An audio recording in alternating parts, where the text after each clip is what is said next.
Chapter 1. Yijioga opened her eyes in the dark and damp corner. A strong sense of hatred surged up along with the memories. This was the Thunder Country's lofty abyss. The original owner of the body with the same name, the eldest daughter of the Yi family, was stabbed by her younger sister Yi Shanshan, and pushed into the abyss to be used as a sacrifice to feed the bloodthirsty python. But Yi Shanshan would never have thought that she killed her weak sister Yijioga, in exchange for the 21st century's top secret agent who was proficient in both medicine and poison. When Yijioga's soul completely fused with the original owner, a golden light flashed through her temple. Her black eyes shot out the light of hatred, and her blood-stained mouth revealed an extremely cold smile. Since those heartless relatives wanted her dead, then she had to crawl out of here alive to take revenge. Yijioga examined her body and found that both her legs were comminuted, and 2 of her left ribs were broken. Fortunately, they were not pierced into her lungs, and her arms and palms were also intact. She lay on the ground, her nails digging into the putrid mud. She dragged her broken body forward, leaving a twisted trail of blood in the pool of blood. Just as she endured the excruciating pain and crawled forward with difficulty, a low and bewitching voice rang out in the dark cave. "Do you want to live?" Yijioga suddenly looked up. In a dark corner, there was a large black snake coiled up.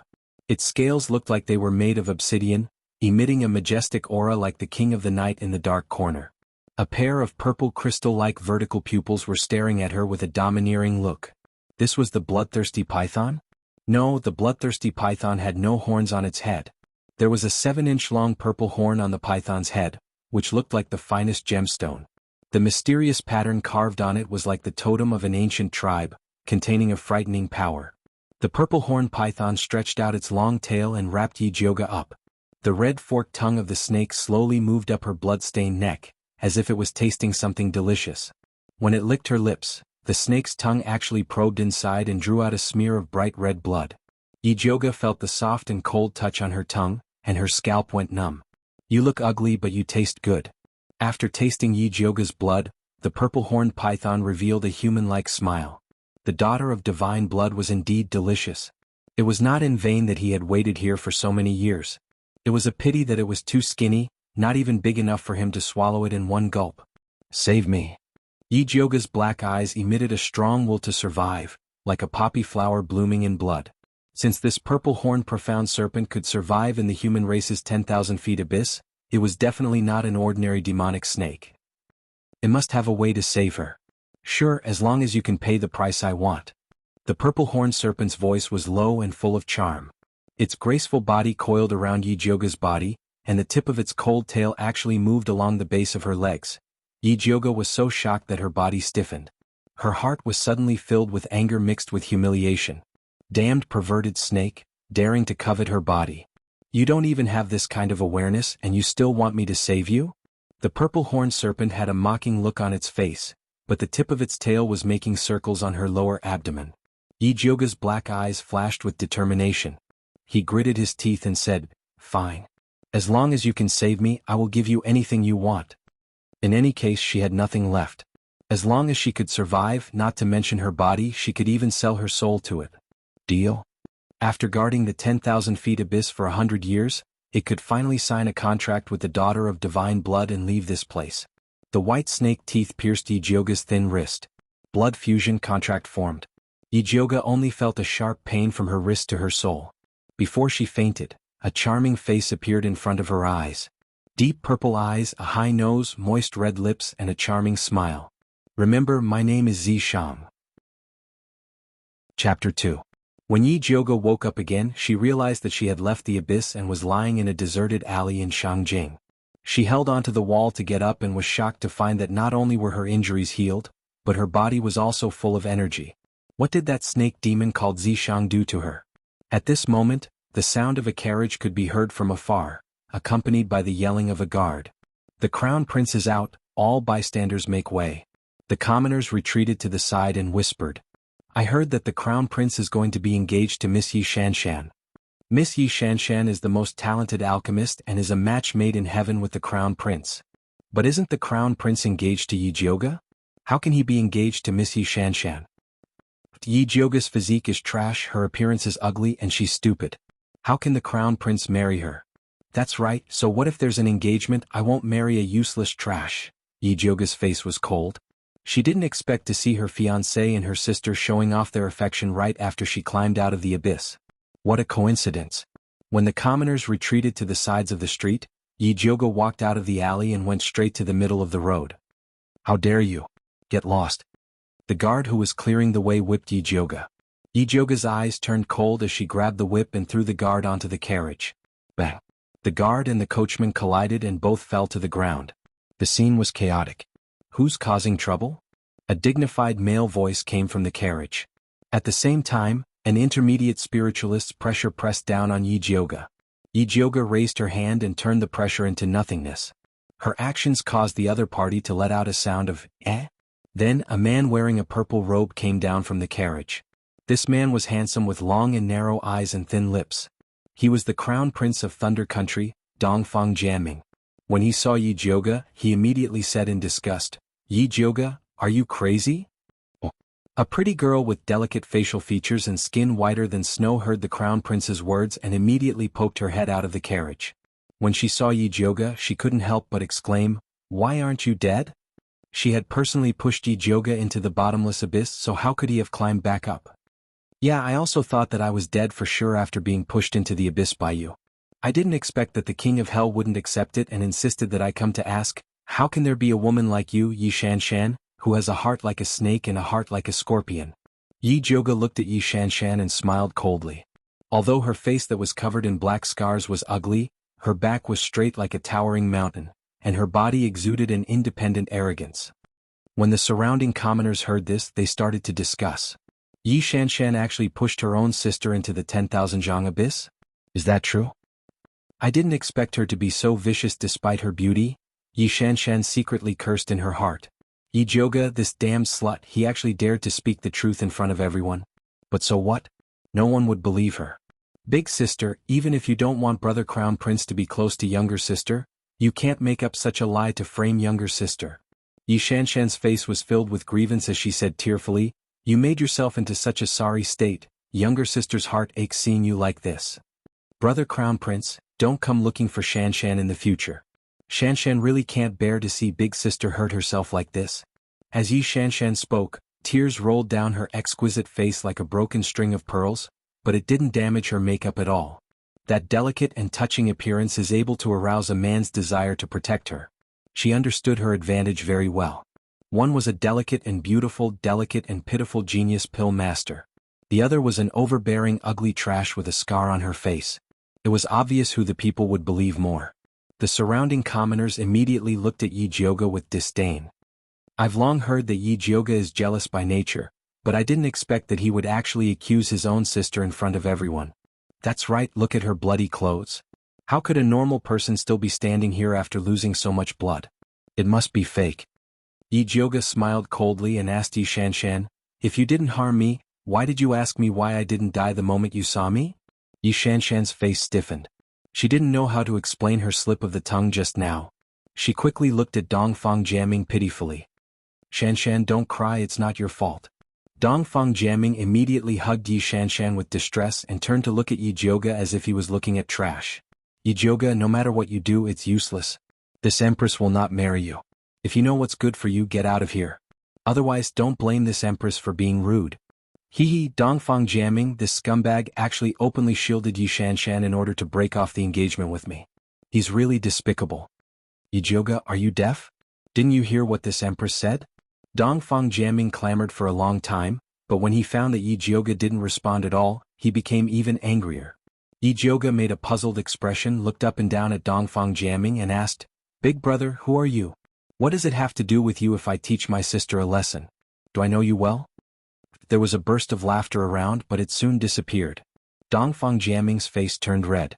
He pointed at Yi Jioga and scolded, don't pretend to be crazy in front of this empress. You will only make this empress feel more disgusted.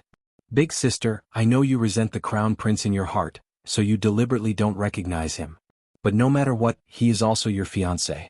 You hurt his heart by doing this. Yi Shanshan looked distressed for His Royal Highness the Crown Prince. You mean he is my fiancé? Yi Jioga made a look of disbelief, pointed at Dongfang Jiaming and said, Impossible, my fiancé will never be so despicable and shameless. The engagement with me hasn't been dissolved yet, but he has already hooked up with others. He doesn't even let my sister go. He is worse than a beast. Everyone sucked in a breath of cold air. Yi Jioge, how dare you say that the crown prince is despicable and shameless? Yi Shanshan looked angry, but she sneered in her heart. Yi Jioge is really stupid. When she goes back and accuses Yi Jioge of humiliating the royal family, she will let people drag her to the streets and let everyone see how despicable she is. I see that you speak very smoothly, so you must be thinking so in your heart. Yi Jioge nodded in agreement. Yi Shanshan's face stiffened. She didn't expect Yi Jioge to become so eloquent that she couldn't say a word. Yi Jioge, shut up. Dongfang Jiaming had never been pointed at and scolded like this before. You are the one who should shut up. Yi Jioge was not afraid of shouting. Chapter 3. Yi Jioge took out a piece of ordinary fire spirit jade from her pouch and threw it at Dongfang Jiaming. She sneered, "This is the engagement token that your emperor father sent to me. I'll return it to you now. In the future you'd better get lost." Yi Jioge's words made the onlookers gasp again. Oh my god. The ugly good-for-nothing of the Yi family must be crazy. Not only did she humiliate the crown prince in public, but she also wanted to break off the engagement with him. Yi Jioge. These 3 words seemed to be squeezed out from the gaps of Dongfang Jiaming's teeth. It's useless to call your mother now. Hurry up and return the purple thunderwood that my grandfather gave you. Don't be so thick-skinned and refuse to let go. Yi Jioge's grandfather, Yun Tianwei, was the strongest spirit alchemist in the Thunder Country. This purple thunderwood was a treasure that he brought back from the secret realm of the Red Moon. It had a special effect on the Dongfang family's secret skill. In order to curry favor with the strongest spirit alchemist, the imperial family pestered Yi Jioge to get engaged. They used an ordinary fire spirit jade to take away the purple thunderwood. This marriage was also very famous in the nearby spirit cities. Good. Very good. Dongfang Jiaming was already mad. He pulled off the purple thunderwood that he had been carrying with him and threw it at Yi Jioge. Yi Jioge raised her hand and caught the palm-sized purple thunderwood. The burr on it scratched her palm, and a special spiritual power quietly flowed into her hand along the small wound. She calmly put away the purple lightning wood. Brother Crown Prince, Yi Jioge is up to no good. She is deliberately provoking you. Don't be fooled. Yi Shanshan was anxious. The purple thunderwood was extremely rare and worth tens of thousands of gold coins. It was also very beneficial to those who cultivated thunder spells. Dongfang Jiaming relied on this purple thunderwood to enter the intermediate spiritualist realm at the age of 20. Without this purple thunderwood, what kind of genius was he? Wouldn't it be a loss for her to marry him? Shanshan, don't worry about this matter. Dongfang Jiaming glanced at Yi Shanshan. His eyes seemed to be spewing fire. Yi Shanshan knew that Dongfang Jiaming was really angry. She dared not say anything, but she hated Yi Jioge to death. Damn trash, she was stabbed by me and was pushed into the abyss, but she still managed to climb out. If I had known earlier, I would have chopped her into minced meat and fed her to the dogs. Yi Jioge, I've returned the item to you, but you must pay for the humiliation you've caused to our royal family with blood. Dongfang Jiaming's eyes were gloomy, and the pressure of an intermediate spiritualist pressed against Yi Jioge. If this good-for-nothing dared to break off the engagement with him, he must have something to rely on. Rumor has it that there are treasures at the bottom of the 10,000 feet abyss. She must have had a fortuitous encounter to be able to climb up from there. No matter what treasure Yi Jioge obtained, he would make her spit it all out. The number 1 genius martial practitioner of the Great Yuan dynasty is indeed very capable. You actually want to challenge a cultivator like me? Yi Jioge chuckled, his face full of disdain. Yi Jioge, since you dared to humiliate me, you'll have to pay the price. However, considering our past relationship, I can let you have a few moves first. Dongfang Jiaming pretended to be generous and said. As long as Yi Jioge dared to compete with him, he would be able to find out what treasures she had on her. Yi Jioge made a thoughtful expression. How does your highness intend to yield? I'll let you have three slaps. Yi Jioge interrupted Dongfang Jiaming's words.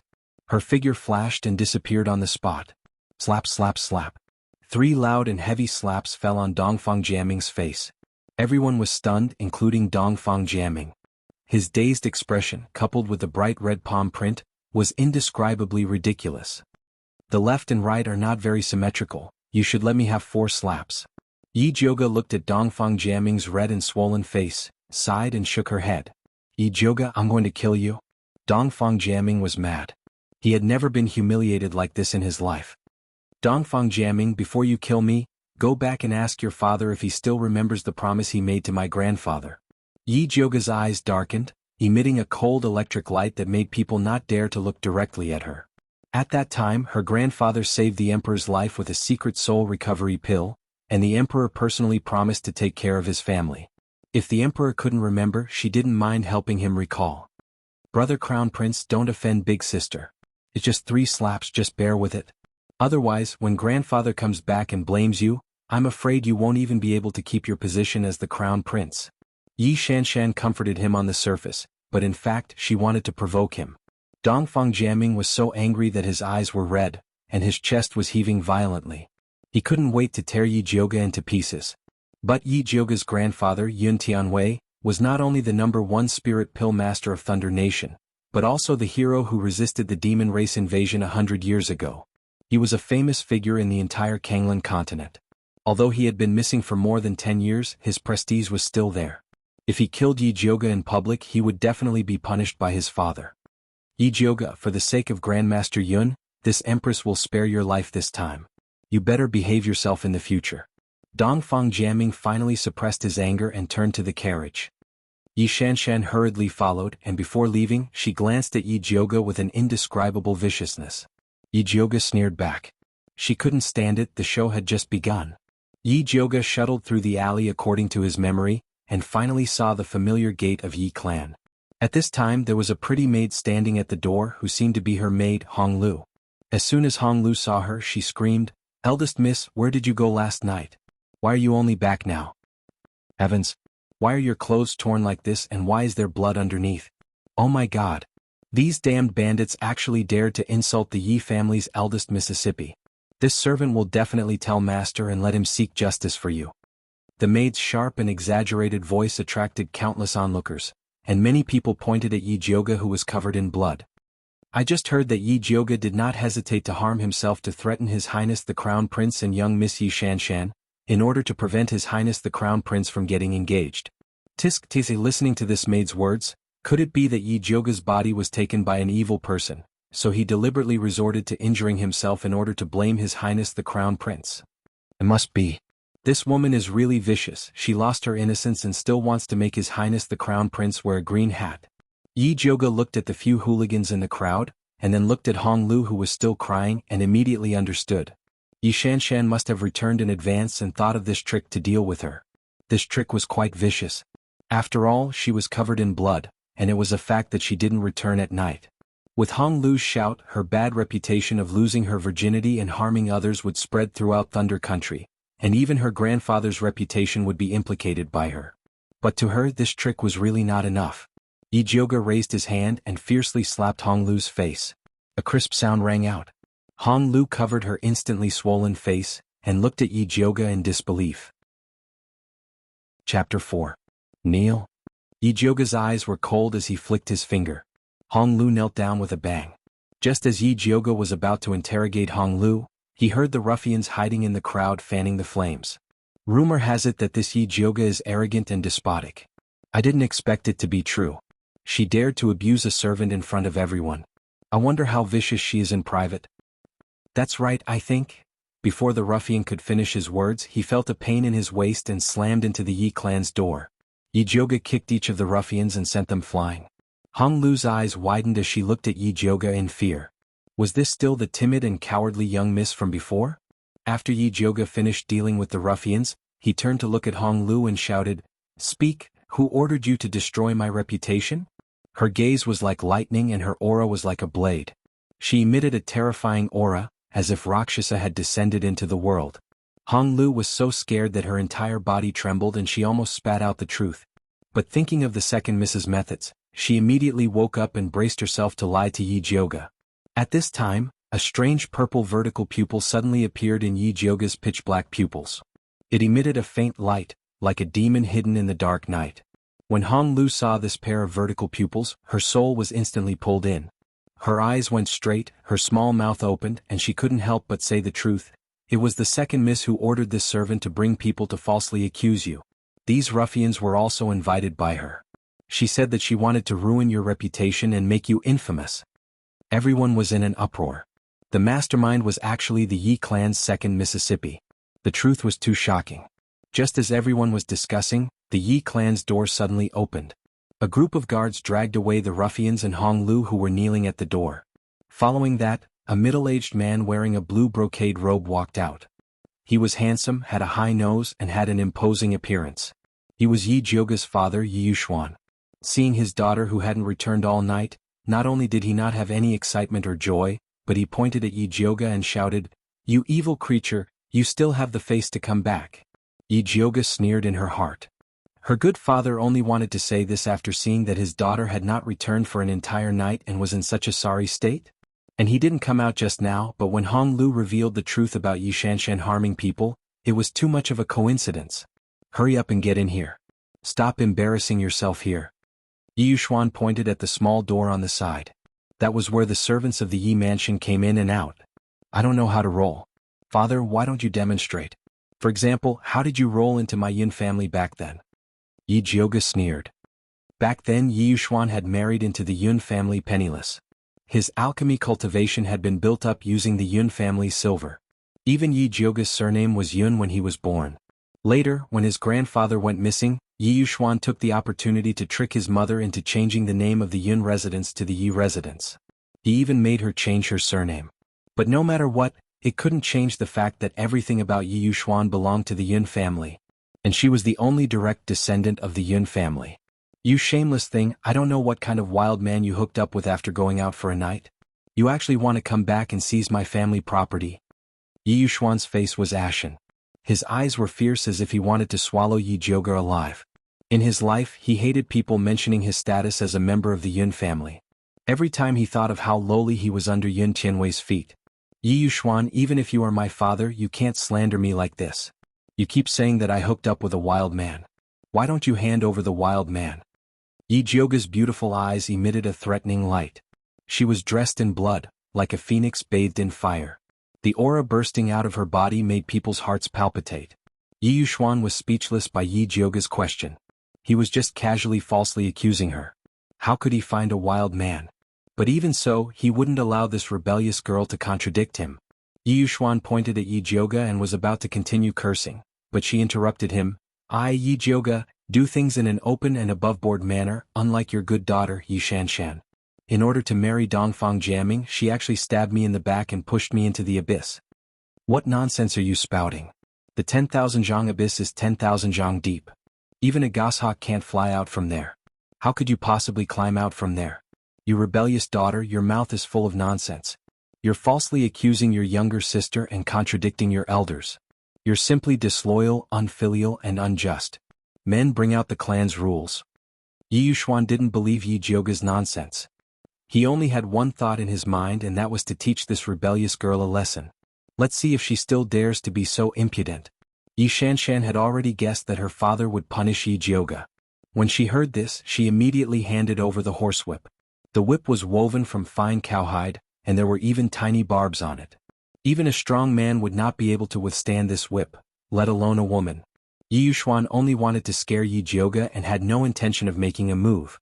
When Yi Shanshan saw that her father was holding the horsewhip without moving, she pulled on his sleeve and begged, "Father, please don't hit big sister. Otherwise, when grandfather returns, the one who will be beaten will be you." Yi Shanshan's words completely ignited Yi Yuxuan's anger. His eyes turned red. In his eyes, Yi Jioga had become as hateful as Yun Tianwei. "You evil creature, I'll let you know who's in charge of the Yi family today." Yi Yuxuan raised his horsewhip without hesitation and was about to lash it at Yi Jioga. "Father, you must not be impulsive." Yi Shanshan's eyes were filled with tears as she pretended to stop him. Her deep sisterly appearance was moving. However, she secretly looked at Yi Jioga with eyes filled with pride. "Yi Jioga, this is the result of fighting with me." Yi Jioga's eyes flashed with coldness. With lightning speed, he pulled Yi Shanshan over and kicked her to kneel in front of him. Yi Yuxuan's whip just happened to fall. There was a smacking sound. The horsewhip ruthlessly lashed at Yi Shanshan's body. The barbs on it tore through her clothes with a crash, revealing her white and tender shoulders. The bloodstains with a sadistic beauty made the eyes of the onlookers widen. Yi Jioga clapped his hands and praised, "Father is indeed wise. A disloyal, unfilial, and unjust person like Yi Shanshan should be punished in public." Yi Shanshan did not expect that the whip would fall on her body. She looked at Yi Jioga in disbelief. This damned slut actually dared to treat her like this. Wow, so white. At this moment, someone in the crowd suddenly said with a lecherous expression. Yi Shanshan could no longer stand the surrounding people's gazes. She pulled up her clothes and cried, covering her face as she ran inside the door. Yi Yuxuan did not pay attention to the humiliated Yi Shanshan. His eyes widened as he looked at Yi Jioga as if he had seen a ghost. How can you use spiritual power? Chapter 5. Yi Yuxuan was very sure that his daughter was poisoned and all her meridians were dead. She would never be able to cultivate in this lifetime. However, when she pulled Yi Shanshan over to replace her, it was so fast that even he couldn't see it clearly. How could someone with such cultivation be trash? Father, didn't I just say it? I didn't die after being pushed into the abyss by Yi Shanshan. Instead, I obtained a top-grade pill that can cleanse the marrow and cleanse the meridians. Yi Jioga paused for a moment. He revealed a meaningful smile. Father, guess who left this pill for me? Although Yi Jioga didn't say it clearly, everyone knew that the only person who could leave a pill at the bottom of the abyss and foresee her tribulation could only be her grandfather, Yun Tianwei. Yun Tianwei was a legendary figure. There was nothing wrong with pushing the impossible onto him. This way, it could explain the huge change in her personality and the huge increase in her cultivation. Everyone was in an uproar again. They didn't expect that Master Yun, who was rumored to have died outside, was still alive. This was definitely explosive news. Yi Yuxuan's eyes widened. He didn't believe that Yun Tianwei was still alive. After all, in short, Yun Tianwei couldn't still be alive. Yi Jioga, this damn girl must be lying to him. However, that pill might be real. Maybe she obtained other treasures in the abyss. A trace of greed flashed in Yi Yuxuan's eyes. He immediately changed his expression. Jioga, I didn't expect you to have such fortune. You are truly worthy of being father's good daughter. Look at your bloody clothes, your body must be in pain. Quickly go inside. Father will find a female spirit doctor to take a look at you. His loving and distressed expression made it seem as if he wasn't the one who whipped her. Yi Jioga's eyes darkened. Yi Yuxuan's expression clearly showed that his grandfather was dead. Could it be that he knew something? It seemed like he didn't have to shed all pretense of cordiality with Yi Yuxuan. Yi Jioga followed the steps Yi Yuxuan gave her and walked towards the Yi mansion while saying, There's no need for a spirit doctor. Father only needs to help me seek justice and punish Yi Shanshan. Yi Yuxuan's face immediately froze. The spirit energy in the Kanglan continent was red, orange, yellow, green, cyan, blue and purple. Yi Shanshan had the rare blue aptitude, and she had already stepped into the threshold of a spirit alchemist at such a young age. Now that she had also hugged the crown prince's thigh, how could he possibly punish her? He immediately changed the topic. Yi Jioga also knew that Yi Yuxuan wouldn't punish Yi Shanshan, so he wasn't disappointed. In any case, there was still a long way to go. She would not let any of the people who harmed her off. Yi Jioga returned to his courtyard. He discovered that the courtyard was empty. There was not a single servant around. Her whole body was sticky and she was tired and sleepy. She was too lazy to look for it, so she boiled water and filled the bathtub. Then she took off her bloody clothes and began to take a bath. As Yi Jioga lay in the bath, he was shocked to discover that there was suddenly an additional purple mark on his fair wrist. The pattern was exactly the same as the totem on Zishang's horn. The mysterious mark was uneven to the touch, as if it was carved into her flesh. Yi Jioga frowned, his fingernails exerted force, wanting to dig out the imprint. Unexpectedly, the mark suddenly emitted a purple light and fell into the bath. Then, a beautiful man with a human body and a snake tail suddenly appeared in front of her. There was a 7-inch long purple horn in the middle of his head, reflecting a mysterious light. There was a pair of cold purple vertical pupils on his handsome face, and his silver hair that was like the moonlight draped behind him. He had strong chest muscles, a thin waist, sexy mermaid lines, and jade-like skin covered with strange purple and black demon marks. Below his waist was a slender snake tail that seemed to be made of obsidian. Beautiful, powerful, terrifying. Even the demon emperor's descent was nothing more than this. Little Jioga, why did you summon this sovereign?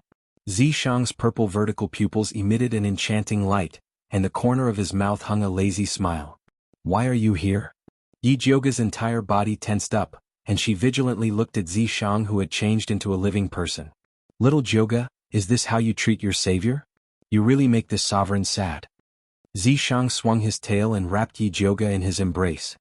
His white and somewhat transparent skin was as smooth as silk, and his warm embrace locked her tightly in his embrace.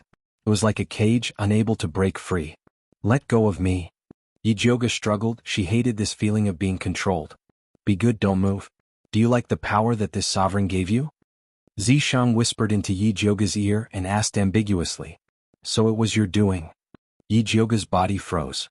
She was curious. This body's meridians were clearly severed. How could it still have such a strong power?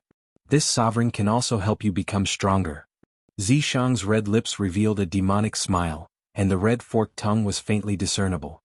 His voice was deep and enchanting, and it carried an indescribable sense of sexiness.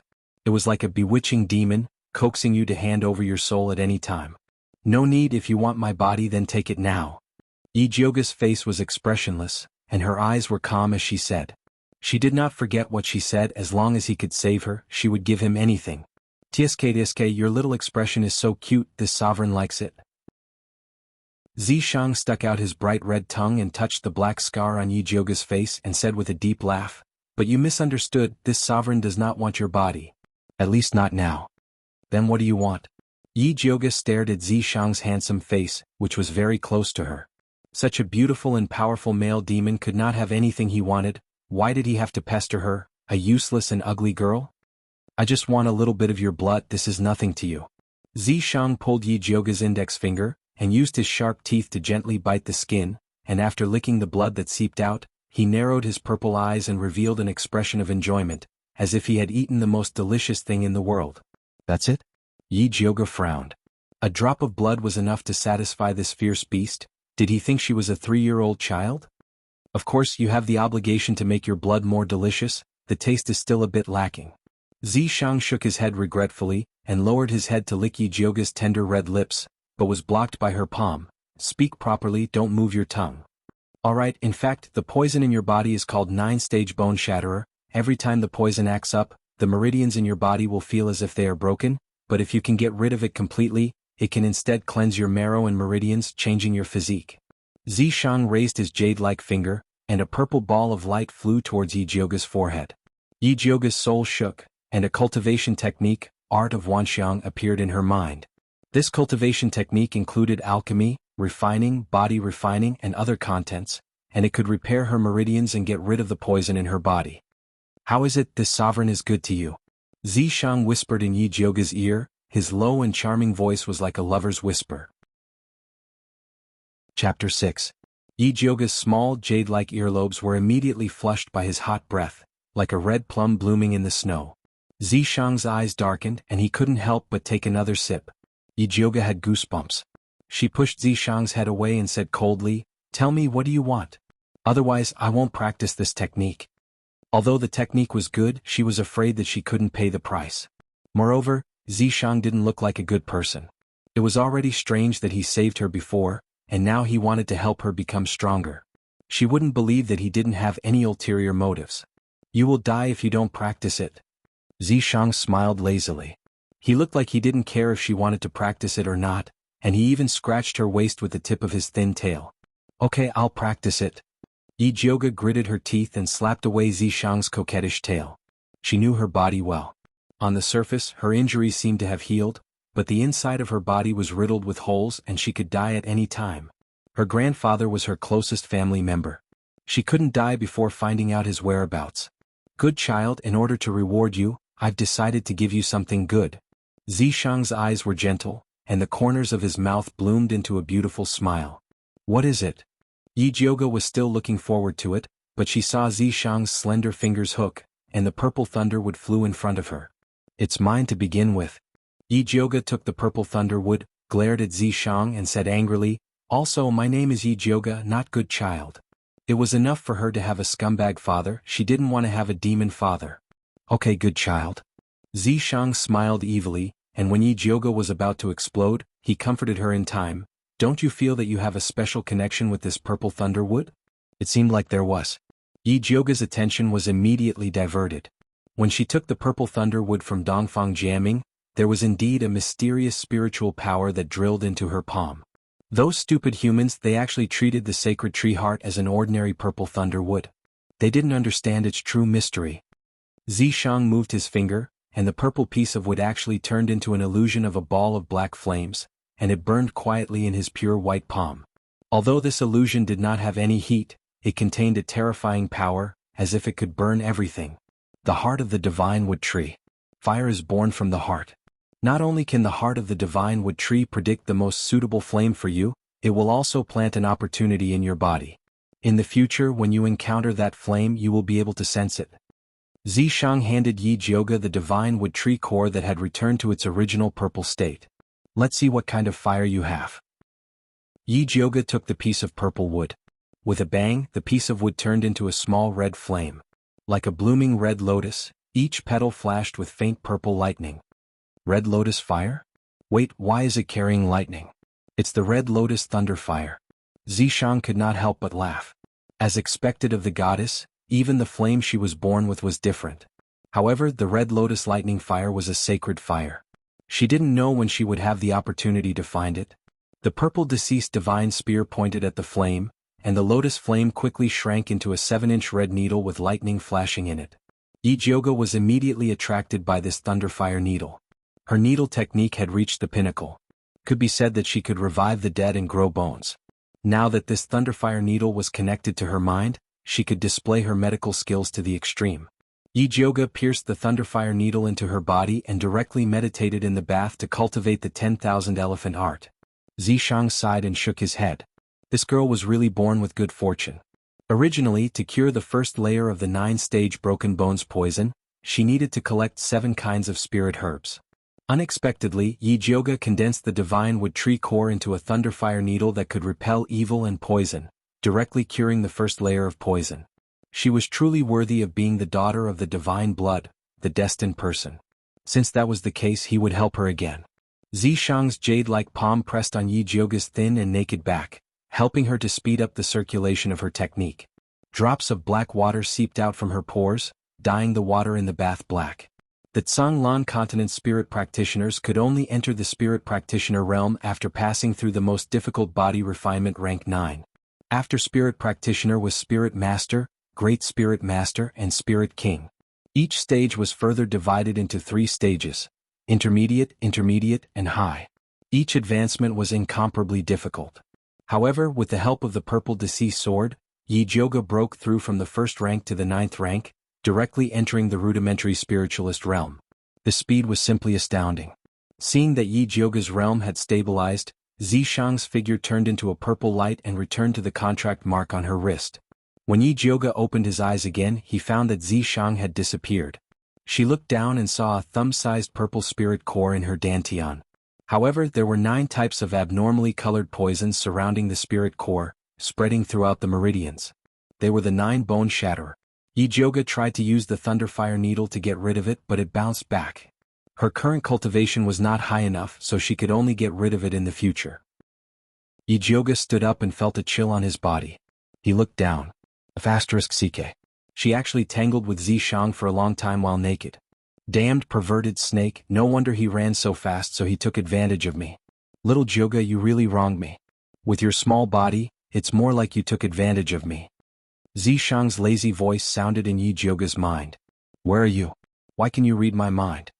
Yi Jioge was shocked. She immediately looked around, but there was nothing. I am inside your body, so of course I can read your mind. Zishang laughed in a low voice. The phrase, inside your body, was like a feather brushing the tip of Yi Jioge's heart, causing her to tremble uncontrollably. You like my voice? Zishang grasped Yi Jioge's weakness and smiled even more charmingly. How could Yi Jioge admit it? Her face turned red. She stared at the purple mark on her wrist and fiercely said, I don't care what kind of witchcraft you used to hide here, but you're not allowed to read my mind. Otherwise, I'll dig out this mark and throw it into the latrine. She could tolerate him looking at her body, but she could not allow her mind to be exposed in front of him. Fine. Zishang very simply said yes, then went silent. This snake demon suddenly became so tactful, Yi Jioge was a bit not used to it. She put on her clothes, sat in front of the bronze mirror and carefully looked at herself. The girl in the mirror had a pair of extremely cold eyes, like a bottomless pool. Although her facial features were delicate, her face was covered with black scars, like burnt toad skin, extremely ugly. Yi Jioge raised her hand to touch the black scars on her face. The poisonous gas had been in her body for too long, It had already damaged the base of her skin. She needed to make some medicine to get rid of it. She remembered there was a medicine called jade ointment that could get rid of black scars. It's just that the spirit grass used to make the jade ointment was very precious and hard to get. If you beg me, I can help you even without the jade pill. Zishang's beautiful voice sounded in Yi Jioga's mind again. You're reading my mind again. The vein on Yi Jioga's forehead twitched. She really wanted to kill the snake. Unfortunately, I don't have a master and you can't kill me. Zishang's low voice was very annoying. Can't you understand human language? I already told you not to read my mind. I'm a demon. Whether or not he could understand it depends on his mood. Yi Jioga had never seen such a shameless demon before. Just as she was about to use the needle to pierce the snake's skin, a panicked voice came from outside the door. Big miss, it's bad. Chapter 7. What's going on? Yi Jioga went out and saw the courtyard's watering maid Zhu Zhu crying with an ashen face. Mother Qing was falsely accused by Mother Zhang of stealing and was tied up in the woodshed and almost beaten to death. Yi Jioga's pupils shrank as he quickly turned and rushed towards the woodshed. From afar he could hear screams coming from the woodshed. When he went in to take a look, Mother Qing was tied to a pillar. Her face was pale, her body was badly mutilated, and her tattered clothes were soaked in blood. A sturdy maid was holding a black whip soaked in salt water and was fiercely lashing at Mother Qing.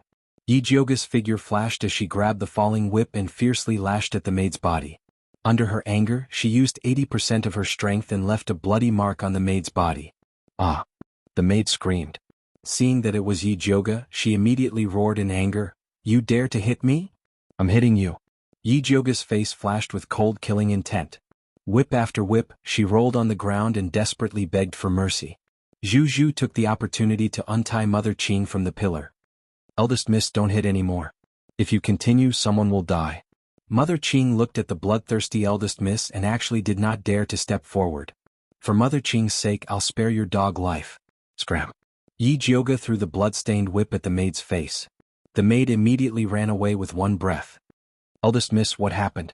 Why do you seem to have changed? Yi Jioga's gaze darkened as he repeated the story of being pushed into the abyss by Yi Shanshan to obtain the pill left behind by his grandfather. Finally he said, Mother Qing, the previously cowardly Yi Jioga has already died in the abyss. I climbed up from hell to make them pay with blood. Woo, it's all this old servant's fault for being useless. Mother Qing cried out and fainted. Yi Jioga hurriedly brought Mother Qing back to Flying Rainbow Yuan to apply medicine. After taking her pulse, he found out that she was poisoned. No wonder Mother Qing was originally at the 9th rank of body refinement and was about to enter the spirit practitioner realm. But after her mother passed away, she suddenly got a strange disease and lost her cultivation. It turned out that she was poisoned. This poison was not difficult to detoxify. Compared to her 9-layered bone shatterer, it was simply a piece of cake. Yi Jioga took out the thunder and fire needles. His hand moved like a shadow and every needle was in place. He quickly opened up Mother Qing's blocked meridians and apertures. Mother Qing woke up from the pain and opened her mouth to spit out a mouthful of stinky black blood. She was shocked to find that the depression in her chest had disappeared, and the spiritual power that had been silent for a long time began to circulate smoothly. Eldest miss, Mother Qing's eyes widened and she was just about to ask. There was a loud bang. The main gate of the courtyard was kicked away and smashed into the window, splinters flying everywhere. Yi Jioga looked through the hole in the window and saw a mother with a long, thin face and a mean look coming in aggressively with a group of sturdy old maids with body-refining cultivation base. Yes, it's Mother Zhang. She must have come to seek revenge on us. Jinzhu trembled in fear. Mama Zhang was Madame Su Yufeng's concubine and was at the 8th rank of refining body. She was arrogant and fierce and no one dared to provoke her. This miss still hasn't found them to settle accounts, but they have already delivered themselves to the door. Yi Jioga sneered, got up and walked out. Eldest miss, Mother Qing stole Madame's property. We are currently interrogating her, but you brought her back and injured Lun Yangzi. Do you not have the family law in your eyes? Mother Zhang pointed at Yi Jioga and scolded. She looked like she was the master. Family law? This miss is the family law. Yi Jioga stretched out his finger and sealed Mother Zhang's spiritual power meridians, and raised his hand to slap her face. You dog that relies on your master's power, this slap is to teach you the rules. With that, he slapped her again. This slap is to teach you how to recognize people. Another slap. This slap is to teach you that you are not pleasing to the eye, so this slap is to reward you. Mother Zhang was stunned by these 3 slaps. She stared at Yi Jioga in disbelief and roared, "You dare to hit me!" Slap. Another slap. "Are you satisfied with this answer?" Yi Jioga raised his eyebrows and smiled. Mother Zhang was so angry that she trembled. When she tried to raise her qi, she found that she could not circulate her spiritual power, so she turned around and roared at the old maids behind her, "What are you waiting for? Go! Who dares to touch me?" Yi Jioga shouted, shocking everyone. Thunder Country's law: those who offend their superiors will be exiled for thousands of miles. If you are not afraid of death, just come. Yi Jioga's eyes swept over, and the group of old maids could not help but shiver and quietly retreated. Mother Zhang was so angry that her teeth were about to break. She pointed at Yi Jioga and scolded, "Well, you are ruthless. There will be a time when you will look good." With that, she turned around and wanted to go back to get help. "Want to leave? Not so easy." Yi Jioga kicked her in the knee, then turned around and said to Jinju, "Get a rope. Mother Zhang stole my things. This miss will personally tie her up and bring her to the torture room for interrogation." "Nonsense, I did not steal anything." Mother Zhang struggled desperately, but she was tied up like a rice dumpling by Yi Jioga and dragged all the way from Flying Rainbow Court to the torture room. The servants passing by were all shocked, thinking that they were seeing things in broad daylight. Mother Zhang, the most dignified person in the mansion, was actually being dragged like a dog by this waste Mississippi. "I am being wronged, Miss is abusing torture, accusing me of stealing things." Mother Zhang howled all the way and everyone in the backyard could hear her. "You did not steal anything, then what is this?" Yi Jioga dragged Mother Zhang to the door of the torture room, and in front of everyone he took out the purple thunderwood from Mother Zhang's clothes and said heavily, "You are caught red-handed, what else do you have to say?" "I did not, you are falsely accusing me." Mother Zhang's old eyes widened, she had never seen this piece of wood before. "You still dare to be stubborn. Old maid gone, tie her up and give her a good beating. This miss wants to see who ordered her to steal things." Yi Jioga looked at old maid Gan, who was in charge of the torture room. "Miss, Mother Zhang is Madame's person, it is not good for you to abuse her." Mother Gan said awkwardly. "Mother Qing is one of my people, you are using torture to your heart's content. Could it be that in your eyes, Madame is the master and I, this miss, is nothing?" Yi Jioga raised his eyebrows, the light in his eyes was so sharp that it could pierce holes in people. How could old maid Gan dare to respond? She just heard that Miss was showing off her power at the door. Even the master had to give in. No one could afford to offend the current Mississippi. "Very good, it seems that you do not understand human words." Yi Jioga slowly walked to the rack with the torture tools, took the thickest whip and gestured at old maid Gan. "Do you need this miss to say it again?" No need, this old servant understands. Old maid Gan was so scared that her scalp went numb. She quickly brought people to tie Mother Zhang to a pillar, and said in a low voice, "Sorry for offending you." With that, she took a soft and hard whip, and loudly lashed it at Mother Zhang. She had been in charge of the torture room for many years, so she was very familiar with this whip. Although the whip was loud, it did not feel any pain when it landed on the body. "Old maid Gan, did you not eat?" Yi Jioga slightly raised his eyebrows and said coldly, "If you did not eat now, you do not need to eat in the future." Chapter 8. Old maid Gan was scared witless by Yi Jioga and didn't dare to go easy on Mother Zhang anymore. Mother Zhang's meridians were sealed by Yi Jioga. Without the protection of spiritual power, she was no different from a mortal. She screamed miserably from the whip. After 100 lashes, she was covered in blood and on the verge of death. "Speak, who ordered you to steal my purple thunder wood?" Yi Jioga indifferently looked at Mother Zhang, who was covered in blood. This injury was nothing compared to the pain Mother Qing had suffered in the past. Mother Zhang looked at Yi Jioga with hatred. Her mouth moved, but she couldn't say anything. Yi Jioga slowly walked forward and bent down, pretending to listen to Mother Zhang's words. Then he said in shock, "What did you say?" "Second miss asked you to steal the purple thunder wood to give to the crown prince as a token of love?" Mother Zhang's eyes widened. She wanted to explain but couldn't say anything. "Since you were ordered by someone, then this miss will spare your life." Yi Jioga showed a magnanimous expression and personally untied the rope on Mother Zhang. Mrs. Zhang was so angry that her whole body trembled. She couldn't take it anymore and fainted. Yi Jioga let old maid Gan send Mother Zhang back to Madame's courtyard and then walked towards his own purple forest park. Mother Qing had already let the carpentry workers move the broken door away and replaced it with a new one. The brand new redwood door shined with a faint luster under the sunlight. It was a world of difference compared to the previous rotten wooden door. Sure enough, good people get bullied and good horses get ridden. Eldest Mrs. Two Lashes today have established the reputation of our courtyard. Mother Qing sighed with emotion. If it was in the past, when the carpentry workers heard that it was a matter of Purple Forest Park, they would make excuses and even mock you for being troublesome. Now, when the carpentry workers heard that the door of Purple Forest Park was going to be repaired, not only did they personally bring people to repair it, they also brought the best door in the warehouse. The servants of the flower house also came over to tidy up the courtyard that had been abandoned for a long time. All the withered flowers and plants were removed and replaced with fresh flowers that were in season. The furniture in the house was also brand new.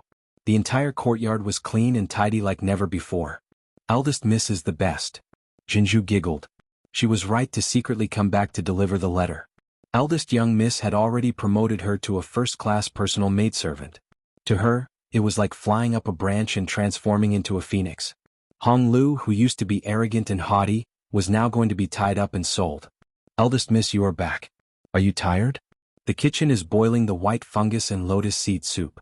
This old servant will bring you a bowl now. When Mother Qing saw Yi Jioga come back, she immediately greeted her. Although the eldest Mrs. Majestic appearance was very good, she was still too vicious. She needed to eat some tremella. Mother Qing, don't be anxious. Yi Jioga pulled Mother Qing, looked her up and down and asked with concern, how do you feel now? This old servant has never felt so good. Mother Qing revealed a confident smile. She now felt that her whole body was full of energy. As long as she cultivated properly, she would be able to pick up her previous cultivation. That's good. The corner of Yi Jioga's mouth slightly curled up, revealing a faint smile. She was truly happy for Mama Qing. Too hot outside. Young miss, please enter the house to cool down. Mother Qing quickly let Yi Jioga enter the house. Jinju hurriedly went to the kitchen to bring the white fungus and lotus seed soup and helped Yi Jioga drink it. Eldest miss, you must be tired after a busy day. Take a good rest. Mother Qing helped Yi Jioga make the bed and left with Jinju. Yi Jioga also felt a little tired. Just when she was about to take a short rest, her heart suddenly had a bad feeling. She raised her wrist and looked at it. The mark on it flashed with purple light, and Zishang appeared in front of her. Little Jioga. The moment Zishang appeared, his long snake tail immediately wrapped around Yi Jioga possessively. I didn't summon you. Why did you come out? Yi Jioga really didn't want to see him. This sovereign missed you, so I came out to see you. Zishang's rosy mouth hooked up, revealing a bright smile. We separated for less than 10 minutes, okay? Moreover, this demon snake had been hiding in the mark and looking at her. What was there to miss? This sovereign saw you teaching a servant a lesson from inside the mark. The sovereign was really happy and liked it very much. If I didn't come out to see you, I would feel uncomfortable. Zishang hugged Yi Jioga's waist. His purple eyes narrowed into a line, and his eyes shone with a charming light. Hehe, since Lord Zishang likes it so much, do you want me to whip you a few times? I'm very willing to do that. Yi Jioga squinted her eyes and smiled maliciously.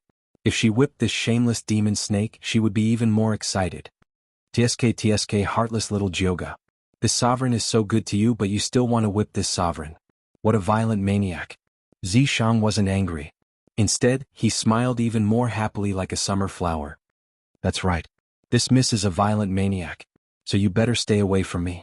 Yi Jioga placed her hands on his naked chest and pushed him away. Every time he wants to wrap around me. Is this the nature of a snake? Yi Jioga was considering whether or not she should buy a wooden stick to carry around. The wooden stick is cold. How can it be as comfortable as you hugging it? Zishang giggled and wrapped around Yi Jioga even tighter. Can you not get so close? Although Zishang's body was cool and smooth and comfortable, she was still not used to it. If I don't get so close, I won't be able to hear you. Zishang had a wronged expression, as if Yi Jioga had wronged him. Yi Jioga suddenly smiled. Her smile was especially gentle. If you can't hear me when I'm so close, what's the use of your ears? Why don't I cut them off for you to wash? Do you think you can cut them off? Zishang laughed fearlessly. That's right. I can't beat you now. But there are so many demon hunters in Thunder Country. If they know of your existence, do you think your ears will be enough for them to cut off? Yi Jioga especially glanced at Zishang's lower body. Her meaning was self-evident. You dare to threaten this sovereign? Aren't you afraid that this sovereign will take back your spiritual power? Zishang raised his eyebrows. Although his expression was lazy, the majestic aura of a king was like that of a ferocious tiger. If you want to take it back, then take it back. This miss would rather die standing than live kneeling. Yi Jioga's tone was very calm, but her expression was resolute. Her back was straight like an unsheathed sword. Zishang's heart stirred. No one had ever said such words to him before. The daughter of the divine blood was indeed worthy of being the daughter of the divine blood. His eyes curved, and he returned to his usual mischievous expression. This sovereign was just joking.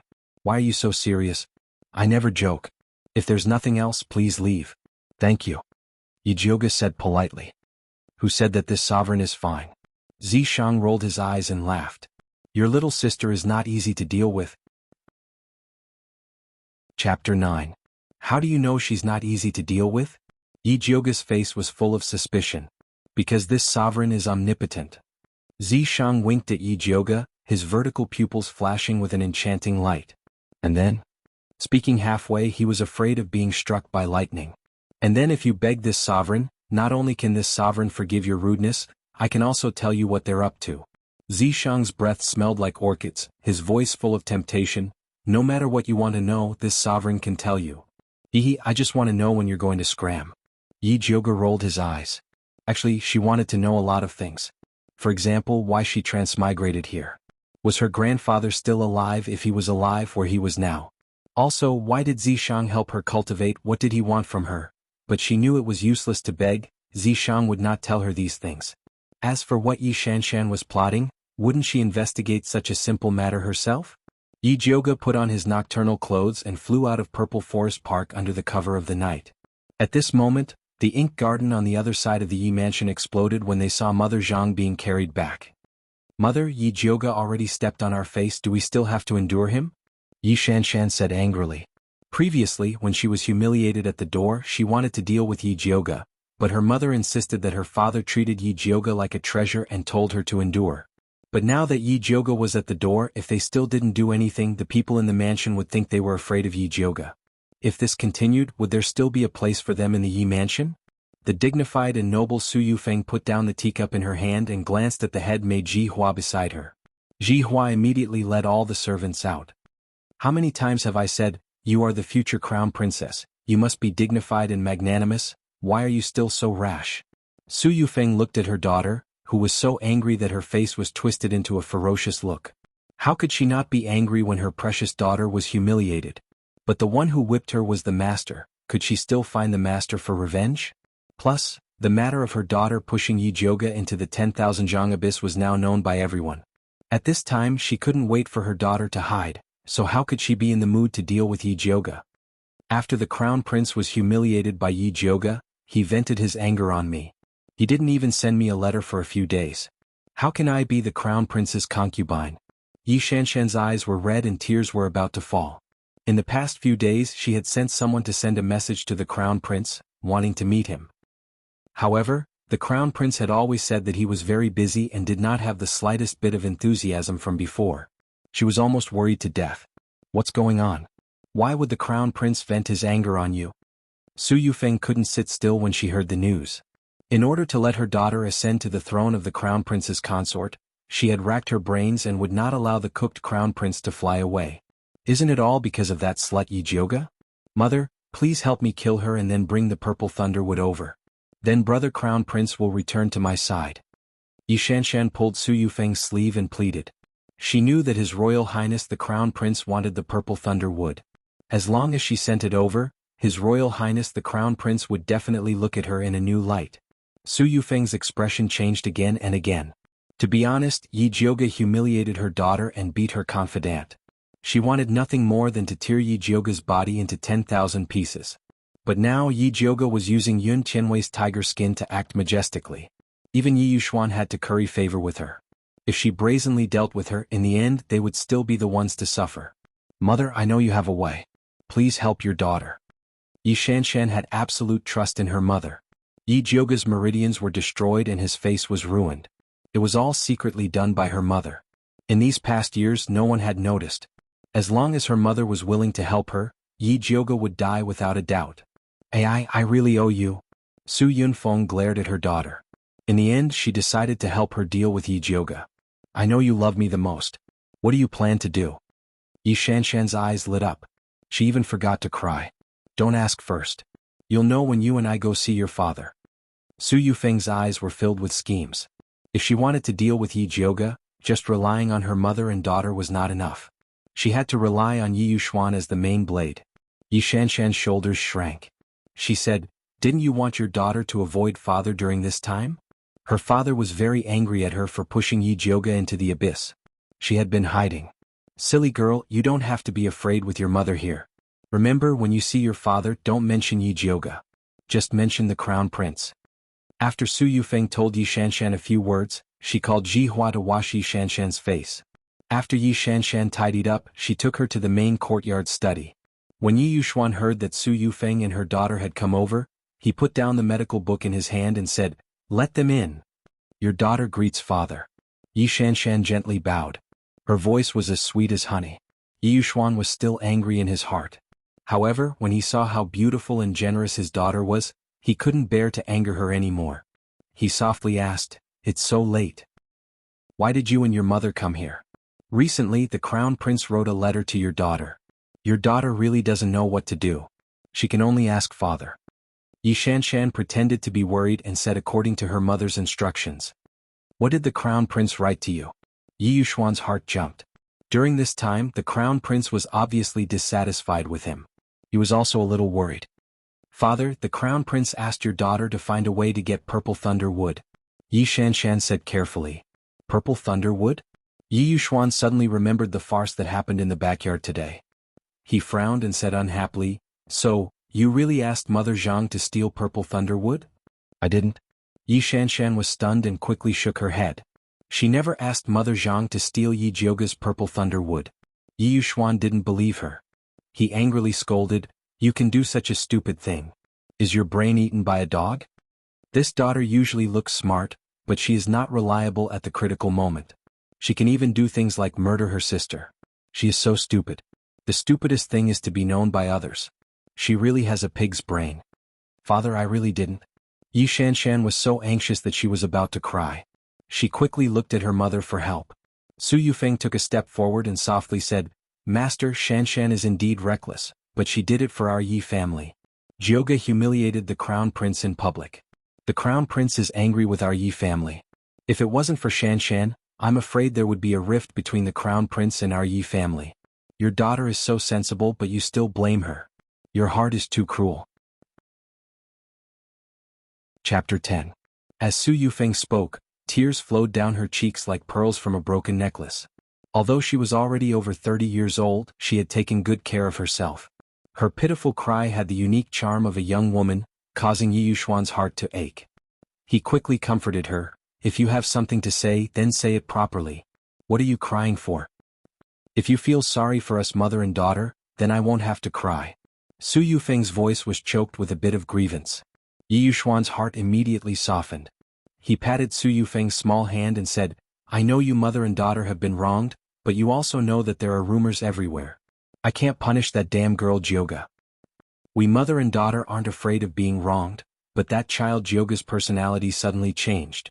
She even dared to offend the crown prince. I'm really afraid that she will cause an even greater disaster in the future and implicate our Yi family." Su Yufeng wiped her tears and said worriedly, "That's right, I'm also worried." Yi Yuxuan let out a long sigh. He also wanted to take care of that disobedient and unfilial girl Jioga and snatch the treasure from her hands. But now that everyone was staring at the Yi mansion, he didn't dare to move. "Master, I have something to say, but I don't know if I should say it or not." Su Yufeng looked hesitant. "What can't you say?" Yi Yuxuan's heart stirred. He lowered his voice and asked, "Do you have a way to deal with Jioga?"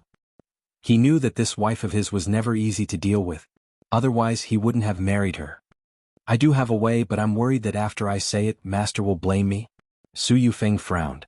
She was in a difficult position. "We are husband and wife. No matter what you say, I won't blame you." Yi Yuxuan comforted. "Master, just listen and see if it's appropriate."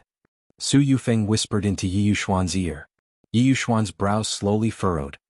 He said unhappily, "Do you really have to use them as bait? Only they have some relationship with the young miss. If Master feels that what I said is wrong, then just pretend that I didn't say anything." Su Yufeng was terrified.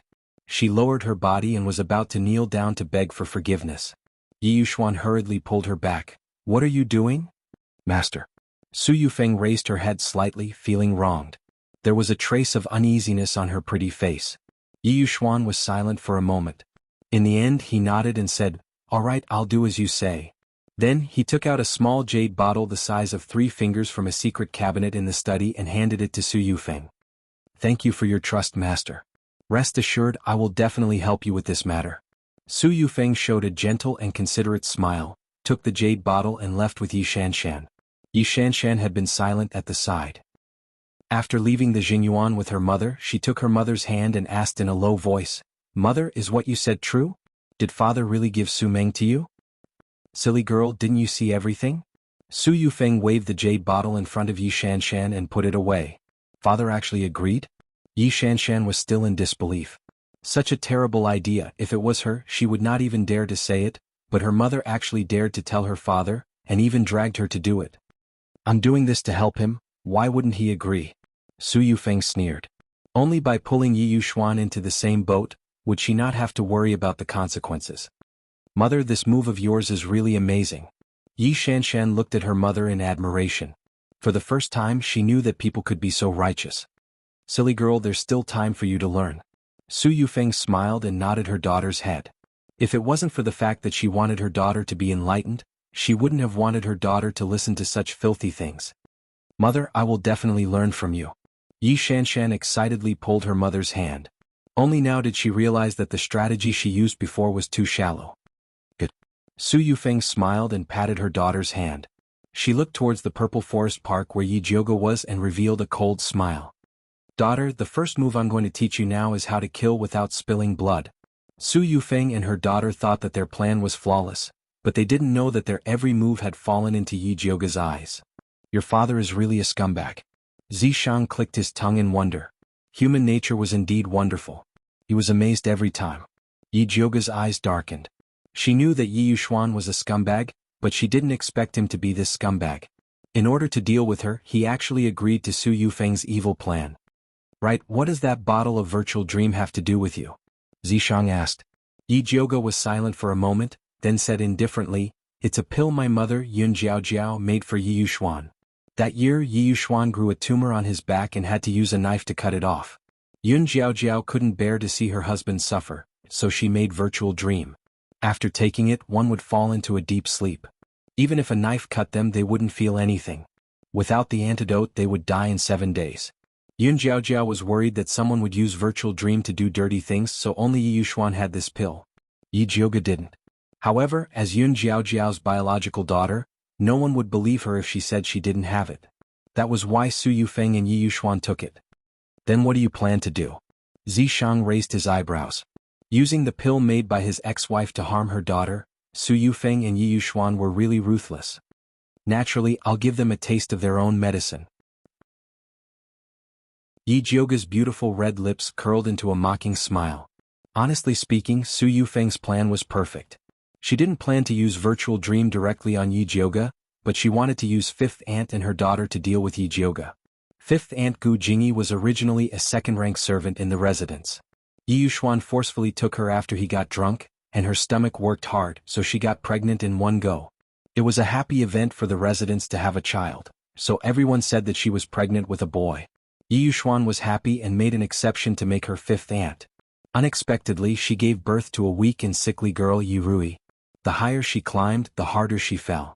She suddenly lost favor and was chased to a remote courtyard. She was even worse than the favored servant in front of Yi Shanshan.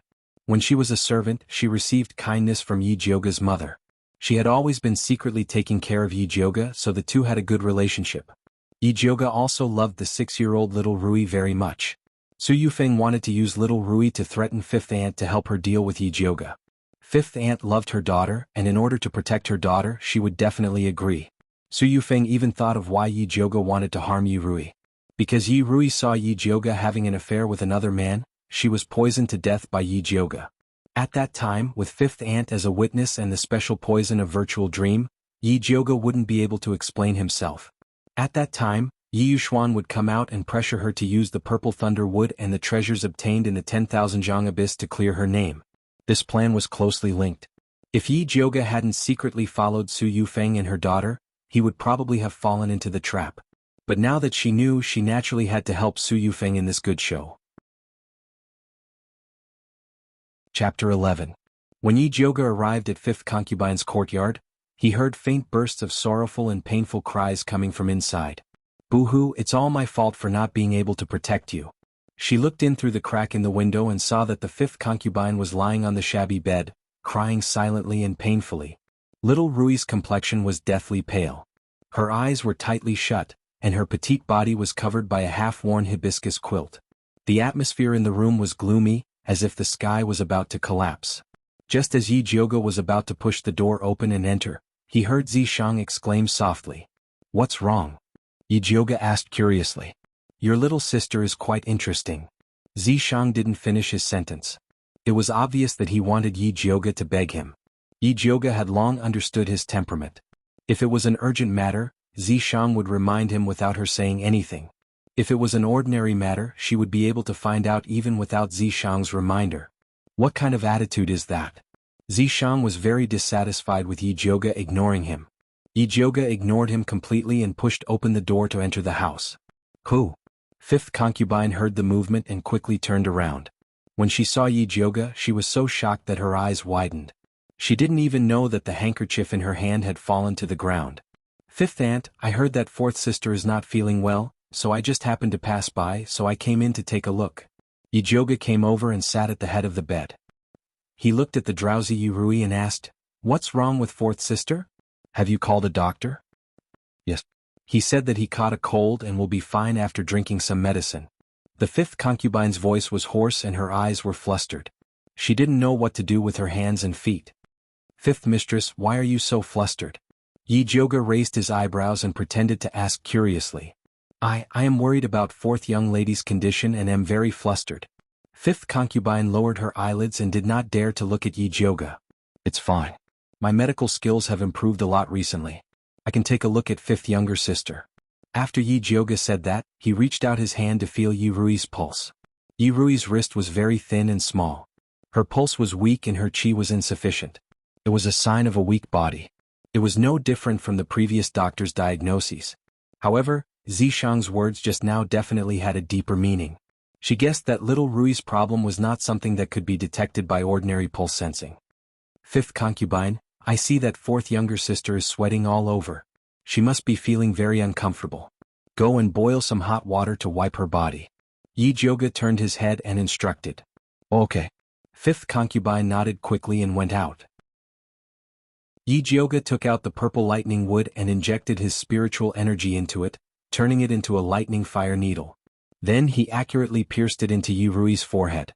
The originally dim thunder fire needle suddenly flashed with a dazzling green and red light. Yi Jioge's pupils constricted. He never thought that this unremarkable little sister would have such good fortune. Su Yufeng shouldn't know about little Rui's good fortune. Otherwise she wouldn't have been able to grow until now. TSK. Yi Jioge revealed a meaningful smile. Originally, after she took away Su Meng, she wanted to get fifth concubine and her daughter out, but she did not expect to find such a shocking thing. This matter could completely slap Su Yufeng's face swollen. However, it still depended on whether fifth concubine was worthy of her trust or not to announce little Rui's good fortune. At this time, fifth concubine was also in a dilemma. Although she didn't want to deal with Yi Jioge, she was afraid that Madame would kill her and her daughter. When she thought of the sad and scared place, she couldn't stop her tears. In fact, she also knew that even if she helped Madame to falsely accuse Yi Jioge, she couldn't escape death. Since that was the case, she might as well give it a try. She heard that eldest Mrs. Temperament changed greatly after coming up from the 10,000 zhang abyss. Even Su Yufeng didn't dare to provoke them. Perhaps eldest Miss could save their lives. Fifth concubine made up her mind. She didn't even bother to extinguish the firewood and quickly entered the room. She knelt in front of Yi Jioge and cried, "Eldest Miss, please save fourth Miss." As she said this, she told Yi Jioge about how Su Yufeng brought people to force poison on her daughter and how she threatened to falsely accuse Yi Jioge. "Tell me, aren't you afraid that Madame will harm you?" Yi Jioge raised his eyebrows and wanted to test fifth concubine's determination again. "Asking a tiger for its skin, I will die sooner or later. It's better to give it a try." A determined expression flashed across fifth concubine's delicate face. A mother was tough. For her daughter, even the most cowardly rabbit would become a fierce beast. Yi Jioga smiled with satisfaction and said, "Fifth concubine, don't worry. Fourth sister was just poisoned by Enshensen." "How is that possible?" Fifth concubine didn't believe that Su Yufeng was so kind as to use Enshensen as poison to deceive her. Yi Jioga said, "Don't you believe my words?" Fifth concubine looked at Yi Jioga's calm expression. She suddenly came here late at night and understood everything. She kowtowed loudly, "Thank you, eldest Mississippi.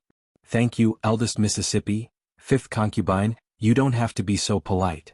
Yi Jioga reached out to help her up and said, "Your good fortune is yet to come. This servant doesn't ask for any good fortune. As long as fourth miss can live a safe and stable life, that's enough." Fifth concubine wiped her tears. It was all her fault for giving birth to such a weak child. This good fortune is not up to you to refuse. You still don't know, in fact, fourth sister. Yi Jioga lowered his voice and told fifth concubine about the good fortune he had just discovered. Fifth concubine suddenly opened her eyes wide and looked at Yi Jioga in disbelief. She said with a trembling voice, "This is true. You are not lying to me?" "Can I lie about this kind of thing?" Yi Jioga said with a smile. "Sob sob sob, I know that God has eyes and won't let us mother and daughter be humiliated for a lifetime." Fifth concubine didn't know whether to cry or laugh. She seemed to have gone crazy. Yi Jioga understood her feelings of flying from the abyss of despair to the western paradise, so he quietly waited for her to vent her emotions. After fifth concubine calmed down, she realized that she had lost her composure. She said embarrassedly, "I've let eldest miss see a joke." "It's okay." Yi Jioga waved his hand and said, "It's just that fourth sister has such a good fortune. I'm afraid that Su Yufeng won't let her go. If fifth concubine wants to protect fourth sister, you must do as I say. Eldest miss, please instruct me. Even if you ask me to climb a mountain of knives or go down a volcano, I'm not afraid." Fifth concubine said excitedly, "Tomorrow you will do this." Yi Jioga lowered his voice and explained his plan. Finally he said, "As long as you do as I say, I promise that no one will dare to bully you mother and daughter in the Yi residence. Eldest miss, rest assured. I will definitely do as you say." Fifth concubine's eyes flashed with fierceness. In the past she had no way to go against Su Yufeng and could only endure humiliation to survive. But after she stood up, she would definitely return the pain that her daughter had suffered to Su Yufeng and her mother 1,000 times more. Chapter 12. Yi Jioga was quite satisfied with Fifth Yinyang's fierce attitude. It wasn't enough for her to deal with Yi Yuxuan and Su Yufeng alone. She needed more helpers. Fifth Yinyang and fourth younger sister were just the beginning. In the future, Su Yufeng and Yi Shanshan would cry. In the ink water garden, Su Yufeng held a blue and white porcelain cup and was slowly sipping tea. Yi Shanshan sat beside her and couldn't wait to ask Ji Hua, "Is everything arranged?" Replying to second miss, "This servant has already arranged everything. Tomorrow morning, someone will personally watch Fifth Yinyang invite eldest Mississippi," Ji Hua respectfully replied. "That's good." Yi Shanshan nodded with satisfaction and then smiled at Su Yufeng. "I used to wonder why you kept fifth Yinyang and fourth younger sister. It turns out that it was to deal with Yi Jioga." "That's right. Being betrayed by someone you trust is the most painful feeling." Su Yufeng smiled. In fact, the chess piece she wanted the most was Mother Qing. Unfortunately, Mother Qing was too stubborn and had no children. It wasn't easy to grab hold of her weakness. She could only settle for fifth Yinyang. "Mother, you're really amazing." Yi Shanshan looked at her mother with admiration. She couldn't walk one step and see 3 steps ahead. "That's amazing?" Su Yufeng smiled and then asked Ji Hua, "Have you found the person I asked you to find?" Replying to Madam, "This servant has already found him. He lives near the 10,000 feet abyss and is now in the Tongfu Inn." Ji Hua replied, "Very good. You can leave." Su Yufeng put down the teacup. Ji Hua bowed and retreated. "Mother, why are you looking for a woodcutter?" Yi Shanshan asked in surprise. "Silly girl, of course it's to be Yi Jioga's adulterer. Without an adulterer, how could Yi Jioga cover up the crime of murdering Yi Rui? Is that woodcutter reliable? What if he goes back on his word?" Yi Shanshan was a little worried. There would always be loopholes in a fabricated matter. "Silly girl, dead people don't go back on their word," Su Yufeng said meaningfully. Yi Shanshan immediately understood and smiled. "Mother is right. It seems that Yi Jioga will not be able to turn things around this time." Poisoning and murdering one's own sister was already a capital offense. Coupled with having an affair, Yi Shanshan could already see Yi Jioga's fate of being spurned to death. Learn more. Don't stare at small things all day. Remember, you are going to be the crown princess in the future, the mother of the world. Su Yufeng patted her daughter's hand and said, "It's getting late. You should go back to your courtyard and rest." "No, your daughter wants to sleep here tonight. Tomorrow morning we'll go see that bastard Yi Jioga suffer." Yi Shanshan pestered Su Yufeng. "I really don't know what to do with you." Su Yufeng tapped her daughter's forehead and finally agreed. The next morning, Yi Shanshan and Su Yufeng were waiting for the show to start. He saw Yi Yuxuan walk in with an ashen face. "Master, who made you so angry so early in the morning?" Su Yufeng asked curiously. There was still no news from Ji Hua's side. Fifth concubine should not have gone over to complain. "You still have the face to say that?" Yi Yuxuan stared fiercely at Su Yufeng and scolded, "I know you don't like seventh concubine, but you can't harm her like this." "Master, I don't understand what you mean. When did I harm seventh concubine?" Su Yufeng didn't understand what was going on. "You didn't harm her, then why did she fall into a dream?" Yi Yuxuan looked at Su Yufeng as if he wanted to eat her. "I didn't." Su Yufeng immediately denied. Although she hated seventh concubine, she would never use such a lowly method to deal with her. "I've already gone to see seventh concubine. The evidence is conclusive. You still dare to quibble?" Yi Yuxuan did not believe Su Yufeng's nonsense. There was only one bottle of Dream in the Yi mansion, and he personally handed it to Su Yufeng last night. "Master, we've been husband and wife for more than 10 years. Don't you understand me?" Su Yufeng's eyes turned red and cried, "Even if I wanted to harm seventh concubine, I wouldn't use Dream. Isn't this digging a hole for myself?" Yi Yuxuan frowned. He had to admit that Su Yufeng was right. Su Yufeng was not so stupid. But if it wasn't her, who else could it be? Su Yufeng also had the same question. She just got the dream last night. Seventh concubine was poisoned this morning. Someone must have deliberately framed her. In the end, who was so powerful that they could foresee the future and harm her? Just when Su Yufeng was puzzled, Ji Hua hurriedly walked in and reported, "Master, foreign eldest young miss and fifth young are making a ruckus outside, saying that they want to find master for justice." Su Yufeng suddenly became spirited and said, "Let them wait in the outer hall." Seventh concubine's dream was a small matter. The most important thing now was to deal with Yi Jioga and get the purple thunder wood and her treasures. Ji Hua didn't answer immediately. Instead, she looked at Su Yufeng anxiously. She wanted to just call Madam. Eldest miss and fifth concubine didn't look right. But Master was standing in front of Madam. She didn't dare to make a sound. She could only secretly look at second miss next to her. Unfortunately, Yi Shanshan didn't understand what Ji Hua meant. Instead, she shouted unhappily, "What are you still doing here? Why don't you invite them over?" "Yes." Ji Hua had no choice but to turn around and leave. "Master, let's talk about seventh concubine later. Let's go see fifth concubine first," Su Yufeng said softly. Yi Yuxuan's anger hadn't disappeared. He coldly snorted and took the lead to walk out. Su Yufeng and Yi Shanshan hurriedly followed him. Fifth concubine was standing in the hall. She was wearing an old lotus-colored dress. Her eyes were swollen like a peach. She looked very haggard. Yi Jioga was wearing a light green dress. She expressionlessly watched Yi Yuxuan, Su Yufeng, and Yi Shanshan walk in. When she thought that the three of them had joined forces to harm her, she felt extremely disgusted. However, the main character of today's scene was fifth concubine. She could only endure it for the time being. "Fifth concubine, why did you bring Jioga here?" Yi Yuxuan lifted his robe and sat on the upper seat. He was waiting for fifth concubine to accuse Yi Jioga of murdering his own sister.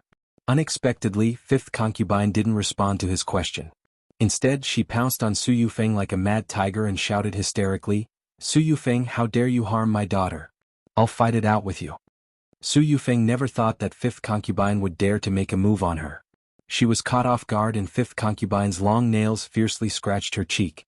A few blood stains immediately seeped out of her delicate face. Su Yufeng had been Madame Yi for so many years, and no one had ever dared to make a move on her. Not to mention that the one who did it was fifth concubine, who she usually looked down on the most. She was so angry that she couldn't care less about Yi Yuxuan beside her. She raised her hand and hit fifth concubine's chest. Chapter 13. Fifth aunt was beaten by Su Yufeng to the point of vomiting blood. Her body flew out like a kite with a broken string. Yi Jioga leaped to catch fifth concubine.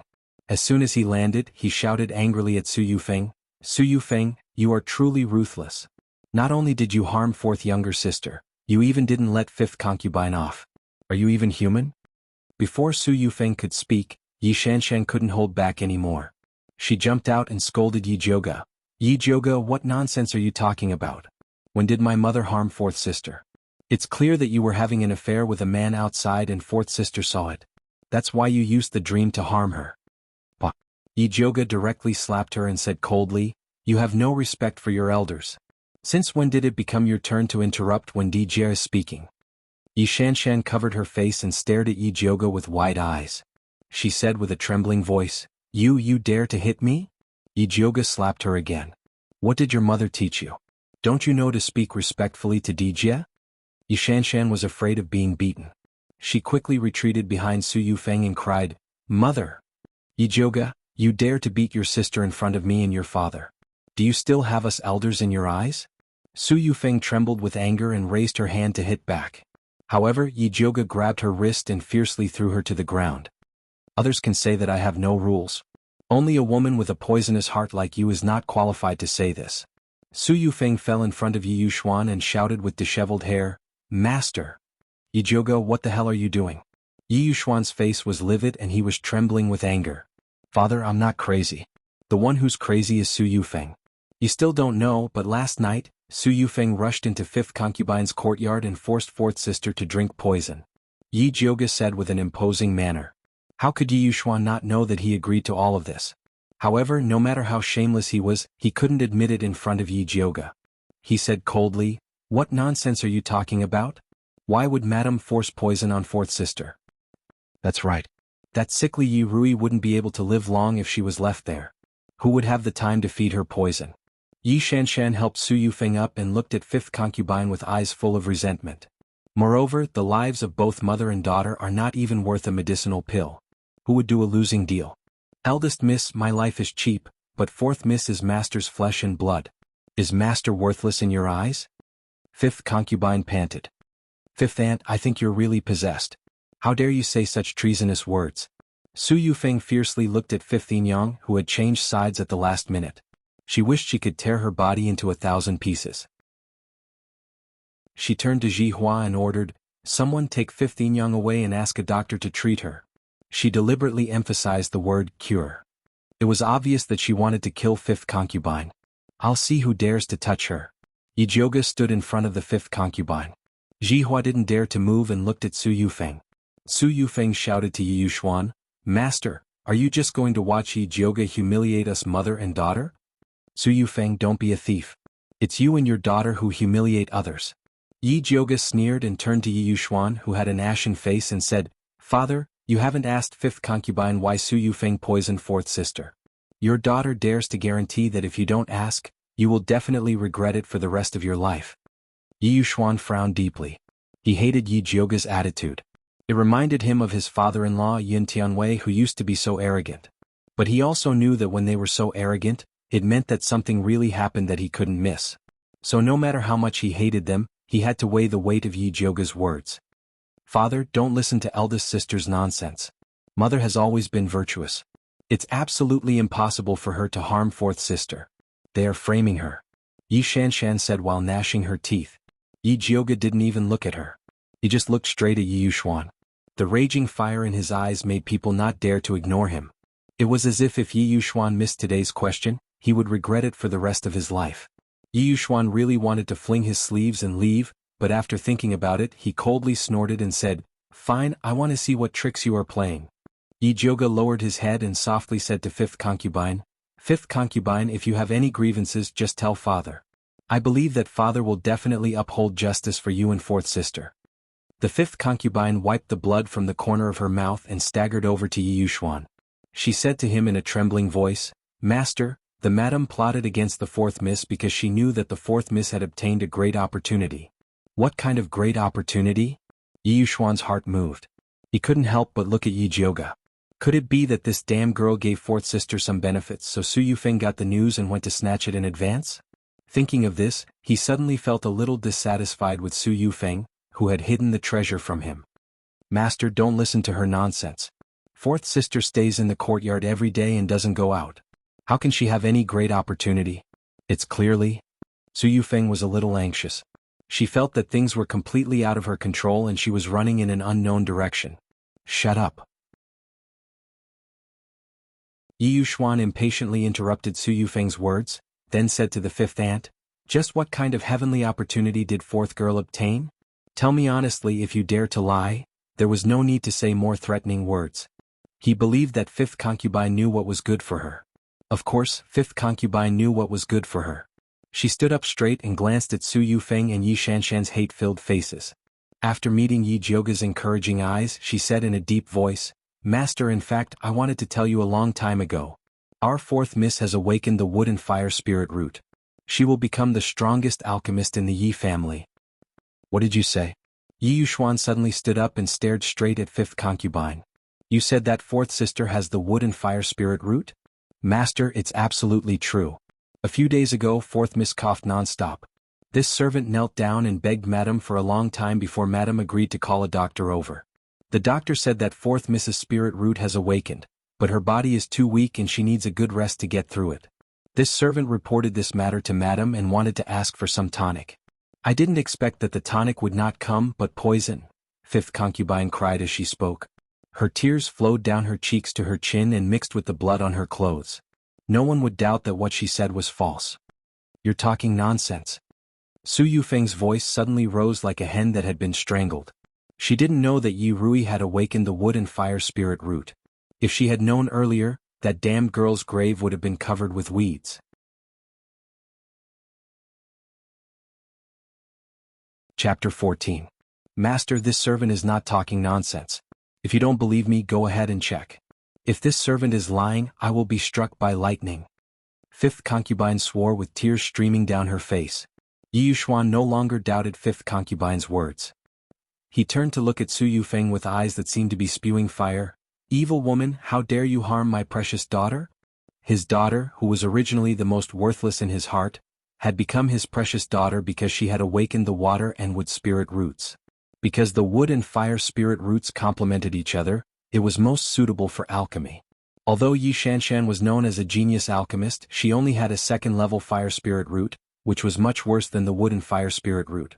Yi Yuxuan boasted that the Yi family was the #1 alchemist family in Thunder Country, but he actually left such a treasure at home and almost caused her to be killed. If this were to spread, he would definitely be laughed at. "Master, this concubine is wronged." Su Yufeng looked at Yi Yuxuan pitifully. She and Yi Yuxuan had been husband and wife for so many years, so she knew his character very well. He was so angry not because of his deep feelings for seventh concubine and Yi Rui, but because he had promised to knock Yi Jioga down but failed to do so. Yi Yuxuan felt that he had been deceived. Su Yufeng was a little flustered now. She didn't understand how her perfect plan had become like this. "Evil woman, wait for me. I will settle this with you later." Yi Yuxuan flicked his sleeves and hurriedly walked towards fifth concubine's courtyard. He was now anxious to see if his precious daughter really had the wood and fire spirit roots. Su Yufeng and Yi Shanshan didn't dare to follow and could only watch Yi Jioga support fifth concubine and leave with resentment. "Mother, what should we do now?" Yi Shanshan supported Su Yufeng. The red slap mark on her face had not disappeared and she looked very embarrassed. "Don't worry, your father was just angry for a moment. He will be fine once his anger subsides." Su Yufeng's face showed a ruthless expression. This time she had misjudged fifth concubine's courage and failed. Next time she would never make the same mistake. Fifth concubine Yi Jioga, Yi Rui, these bitches, she would not let any of them off. After Yi Jioga supported fifth concubine out of Inkwater Garden, he asked in a low voice, "Fifth concubine, are you all right?" She only told fifth concubine to pretend to be pitiful in front of Yi Yuxuan. She didn't expect her to risk her life. Fortunately, Su Yufeng did not use her full strength just now, otherwise fifth concubine might have been killed on the moment. "It's okay. I'm happy to take this slap." Fifth mistress smiled very happily. She felt that it was worth it to exchange a mouthful of blood for Su Yufeng to be scolded. "I'll prescribe some medicine for you later. You should stay in bed and rest well for the next few days so as not to leave a lingering illness." Fifth concubine said. She, concubine shook hurt, and said, I can't, and the concubine she shook her and Yi, and, can he, teat. Yi Rui was still lying on the bed in a daze. Ruing still lying on her in. Lying still beside Yi can't Yi. Lying. Yi. From? Yi Yuxuan impatiently waved for them to leave, then took out a spirit testing stone and personally tested Yi Rui's spirit root. TSK. Your father is so excited when he meets a wood and fire spirit root.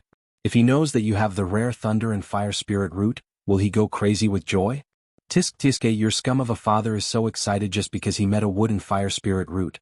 If he knew that you have the rare thunder and fire spirit root, I wonder if he would go crazy with joy? Zishang said with a smile. You won't know. Yi Jioga's eyes flashed with sarcasm. You won't know. Yi Jioga's eyes flashed with sarcasm. When Yi Yuxuan found out, she was already at a height he couldn't look up to.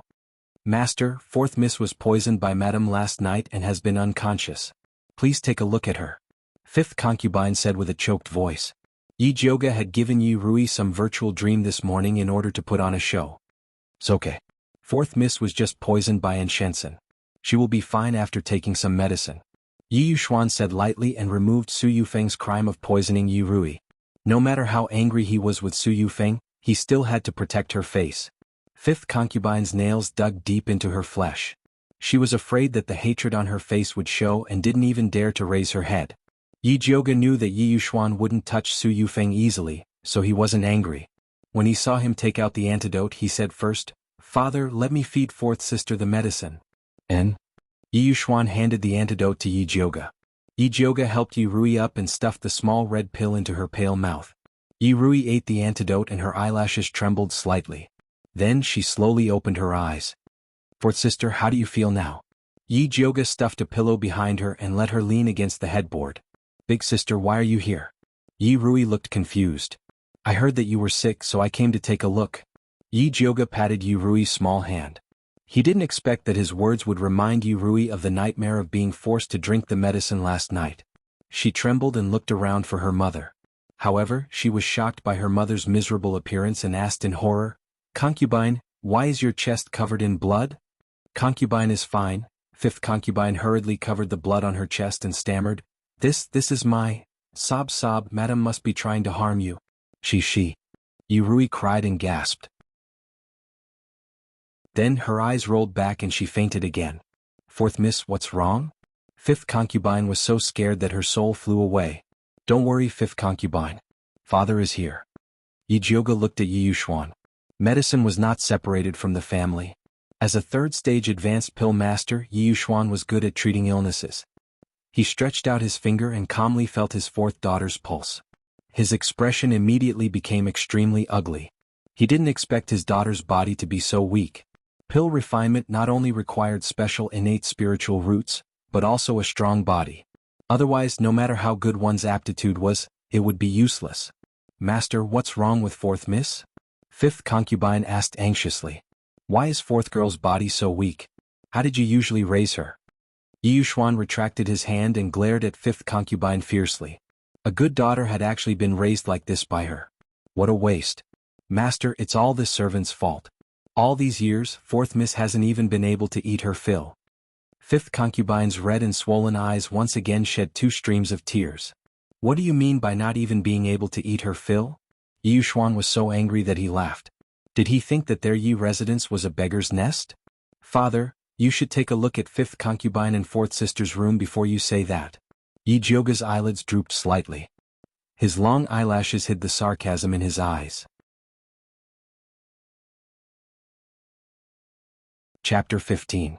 Yi Yuxuan looked around and found that the room was extremely dilapidated. The windows were full of cracks, the benches were missing arms and legs, and there was not even a teapot and cup on the table. He really didn't know that his Yi mansion had such a broken place, and that it was his aunt and daughter who lived there. Now he really believed that fourth girl's body was so weak because she didn't have enough to eat. Father, although fourth sister's body is weak, as long as she uses elixirs, she can still recover. Don't you have a lot of foundation cultivating elixirs? Why don't you give a few bottles to fourth sister? Yi Jioga smiled. She knew that Yi Yuxuan had always been stingy. Taking his elixirs was like taking his life, so she deliberately said this. Yi Yuxuan's face couldn't help but twitch. He took out a jade bottle with some heartache and pretended to be generous. Okay, let fourth girl try this bottle of foundation cultivating elixirs first. If it's not enough, then take more. Although he was reluctant to give up his elixirs, he was even more reluctant to give up fourth girl's good aptitude. He was so conflicted that his liver hurt. Yi Jioga took the elixir and stuffed it into fifth aunt's hand. He smiled. Father has already promised to give fourth sister 2 bottles of foundation cultivating elixirs every month. Fifth aunt quickly thanked father for fourth sister. This servant thanks master on behalf of fourth miss. Fifth aunt immediately knelt down and kowtowed to Yi Yuxuan. Yi Yuxuan's eyes widened. When did he promise to give fourth girl a bottle of foundation cultivating elixirs every month? There were 15 foundation cultivating elixirs in a bottle. Not counting the time, energy and cultivation, just the medicinal herbs alone cost 150 taels of silver. It was too expensive to give it to fourth girl. But Yi Jioga and fifth aunt echoed each other, so he really couldn't put down his pride to refuse. He could only force a smile and said, fourth girl's body is weak. She can't use 2 bottles a month. 1 bottle is enough. 1 bottle it is. Yi Jioga was very satisfied with this. It should be known that the most favored Yi Shanshan also had a bottle of foundation cultivating elixirs every month. Thank you, master. Fifth aunt repeatedly thanked him. Okay, take care of fourth girl. If anything happens to her, I will ask you. Yi Yuxuan was still distressed about his elixirs and didn't want to stay for a minute. Don't worry, master. This servant will take good care of fourth Mississippi. The fifth concubine nodded repeatedly, and then said with some suspicion, it's just that fourth Miss's body is weak. I'm afraid it's not appropriate for her to live in this shabby room. Please help us, master, and ask madam to be merciful and let fourth Miss move to a better courtyard. No matter what, she is your daughter. My daughter should be raised with care. There's no need for that evil woman Su Yufeng to show mercy. In the future, there's no need to ask her about the matters in the mansion. You can make your own decisions. Yi Yuxuan said angrily. Su Yufeng, this ill-intentioned woman, actually abused his precious daughter in private, causing him to have to use so many medicinal pills to help his precious daughter recuperate. It was really infuriating. The more Yi Yuxuan thought about it, the angrier he got. He left after saying, in the future, you and seventh concubine will be the housekeeper. Fifth aunt stared blankly at Yi Yuxuan's departing figure. She turned her head and asked Yi Jioga, eldest miss, what did master mean by what he said just now? Yi Jioga thought for a moment before saying, father probably meant that you and seventh concubine will be in charge of the Yi household's internal affairs. That's impossible. Fifth aunt felt as if she was dreaming. Last night, she was still thinking of fighting for a bright future for her daughter even if she had to sacrifice her life. She didn't expect that she didn't lose her life. Instead, she flew into the sky. In an instant, she rose from a position where everyone could look down on her to the position of managing hundreds of people in the mansion. Since father has already said it, he shouldn't go back on his word. Such a good thing has fallen into your hands. You have to grasp the opportunity. Yi Jioga guessed that Yi Yuxuan must have lost his head in anger to make such a decision. However, even if he wanted to go back on his words, she wouldn't agree. But this servant doesn't know how to manage the house. Fifth aunt's face was full of fear. Although she was the daughter of a scholar before she was sold into the Yi family and could read a few words, it was still too difficult for her to suddenly manage such a large family like the Yi household. You don't have to worry too much about the matters of the housekeeper. Later, I'll ask Mother Qing to come over and help you. You'll slowly learn. Yi Jioga comforted. Mother Qing had been helping Yi Jioga's mother manage the Yi household in the past. She was familiar with these matters and could do it at any time. But what if those servants don't listen to orders and disobey in secret? Fifth aunt still couldn't help but worry. These past few years, she had been bullied ruthlessly and knew very well the methods of those servants. If they don't listen, then beat them. Beat them to death. Yi Jioga smiled coldly. In any case, half of the servants in the Yi residence were Su Yufeng's trusted aides. When fifth aunt heard that she was going to beat people, her heart skipped a beat and hesitation appeared on her face. Although she dared to fight with her life on the line, she was still a kind person. She couldn't do something like beating people up. You just have to think about fourth sister. If you don't beat them, when Su Yufeng comes out of confinement, the one who will be beaten will be you. She can't be confined forever. Yi Jioga understood Su Yufeng's temperament very well. She couldn't sit still and wait for death. The real battle had just begun. Eldest young miss is right. This servant knows what to do. When fifth aunt thought of her daughter, her face immediately flashed with determination. I will ask Mother Qing to come over later. However, no matter how capable Mother Qing is, she is only a servant of the Yi family. As the master, you have to stand up yourself. In the future, don't call yourself a servant. You are fourth sister's biological mother and have a noble status. Don't belittle yourself. Do you understand? Yi Jioga knew that fifth aunt was used to being oppressed. She might not be able to change for a while, but as long as fourth sister was mentioned she would definitely listen. Eldest young miss, rest assured. This servant understands. Fifth aunt nodded. She was not born to be a wretch. It was just that in the past her status in the household was low. Only by putting herself in the dust could it be possible to protect her daughter to survive. Now that she had the opportunity to stand in a high position, she certainly didn't want to continue to roll in the dust. It's fine as long as you know what to do. Yi Jioga nodded. Although she looked young, she had the experience of 2 lifetimes. She had a steady bearing. She didn't feel strange at all when she taught a lesson to an aunt who was older and more senior than her. Fifth Yin also sincerely wanted to consult her, so she immediately asked, "Eldest young lady, Master said that the matters of the residence will be handed over to Chia and 7th Yin to manage in the future. Should Chia first go and inform 7th Yin? Even if you want to inform, it should be 7th aunt who comes to find you." Yi Jioga smiled faintly. 7th aunt is a spiritualist and has always been doted on by Master. This servant is afraid that she will not be willing to come. Fifth aunt looked worried. She only had a mortal physique and always felt that she was a head shorter than a spiritualist. Fifth aunt, you only need to remember one thing. Your daughter Yi Rui has the wood and fire spiritual root. She is the most qualified alchemist. In the future, those spiritualists have to live according to your daughter's wishes. Chapter 16. Are alchemists really that powerful? Although fifth aunt knew that alchemists were rare, her daughter was still sick in bed and had not refined a single pill, so she was not confident. Of course, otherwise why would 7th aunt be willing to marry father as a concubine? Yi Jioga said lightly. 7th aunt Mu Xianglan was a wood element beginner spiritualist. She was young and beautiful, so she could be the main wife of any small family. However, she said that she respected Yi Yuxuan's reputation as an alchemist grandmaster and would rather marry him as a concubine. To put it bluntly, it was to get better cultivation resources. It was very difficult for spiritualists to cultivate. Without the help of pills, it would be very difficult to advance further. However, pills were expensive and ordinary families could not afford them. In order to earn more money to cultivate, many spiritualists would work for large families. There were also many beautiful people like Mu Xianglan who found a backer.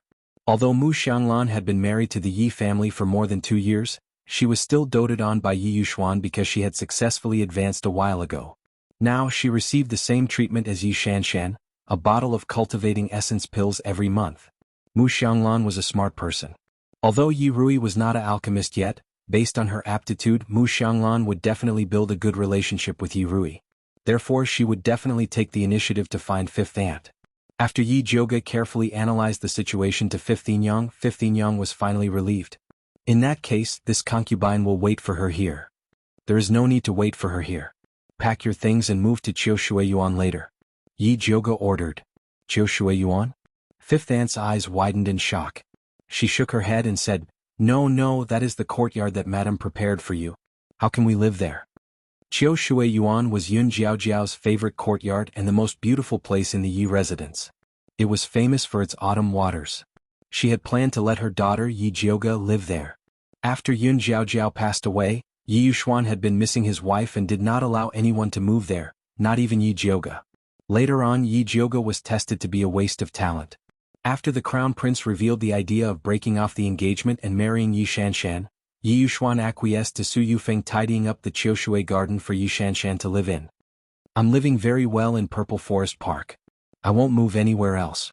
Besides, the only good empty courtyard in the mansion is Autumn Water Park. It's just right for you to move there now.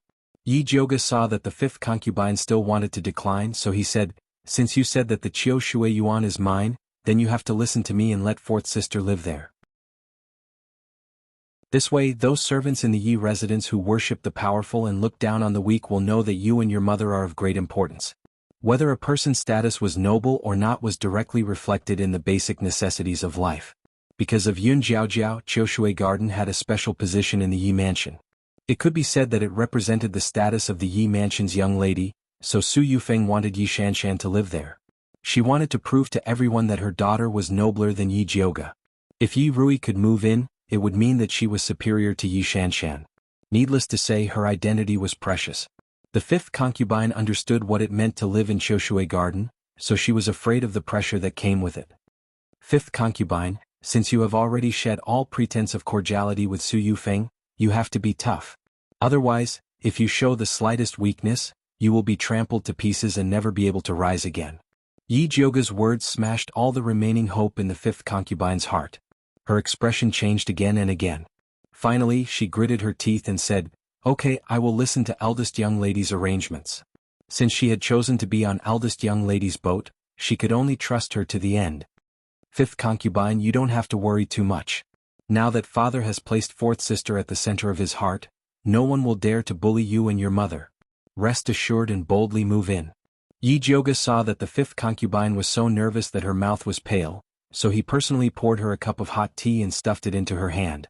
The fifth concubine trembled as she drank the hot tea. Only then did she feel alive. She stood up and said, "Then I will go pack my things now. Eldest young lady, please stay here and accompany Rui." "Okay, I will accompany fourth sister here. You go pack." After Yi Jioga watched the fifth concubine walk out, he then sat at the head of Yi Rui's bed. Looking at the thin girl lying quietly, he said softly, "Stop pretending. I know you have been awake." The little girl's fingers trembled slightly.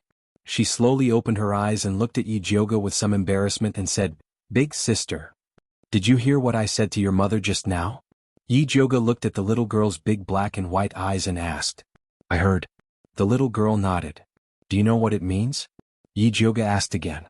The reason why she had spent so much time and effort to explain to the fifth concubine was that she wanted to say it to the little girl who was pretending to be asleep. The most important thing for the fifth concubine to be able to stand up against Su Yufeng was whether this little girl could live up to expectations. "I know." The little girl nodded and said slowly, "Because I have awakened the wood and fire spirit root, I may become a very powerful alchemist in the future. So father is very good to us now. Madam will not dare to bully us openly in the future." "You are right. Madam will not dare to bully you openly in the future, but she will definitely play a lot of tricks in the dark. Your life in the future will be more difficult than it is now. Are you afraid?" Yi Jioga pushed the black hair stuck to the little girl's forehead behind her ear. This little girl looked weak, but in fact she was very stubborn. She had the same temper as the fifth concubine. When she was forced, she would dare to bite people. In the past, when those servants who worshipped their superiors came to bully the mother and daughter, the 4-year-old little girl already knew how to fake fainting to scare them away. This was actually a very smart child. "Afraid?" There was a flash of fear in the little girl's big eyes. Her fingers grabbed the old bedding under her and said with a trembling voice, "I am afraid that I am not as good as they think. I am afraid that I will not be able to learn alchemy in the future and will disappoint father." The little girl understood a truth since she was a child. The higher you stand, the harder you fall. The more good her father was to her now, the more ruthless he would be to her in the future. Even his biological daughter was no exception. She knew it when she saw the life of her big sister in the past. "It's good that you know to be afraid." Yi Jioga touched her little head. If she knew to be afraid, she would not be proud and arrogant.